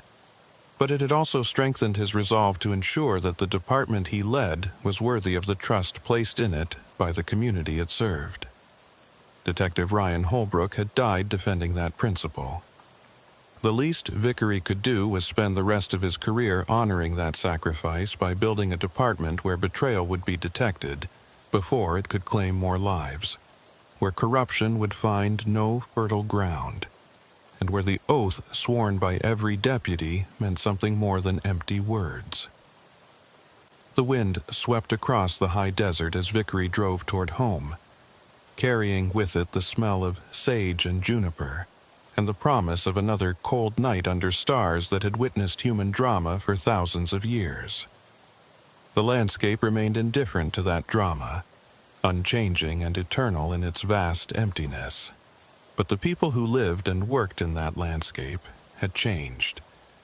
They had learned that trust required vigilance, that integrity demanded constant effort, and that the price of betrayal was measured not just in careers and convictions, but in lives destroyed and families shattered.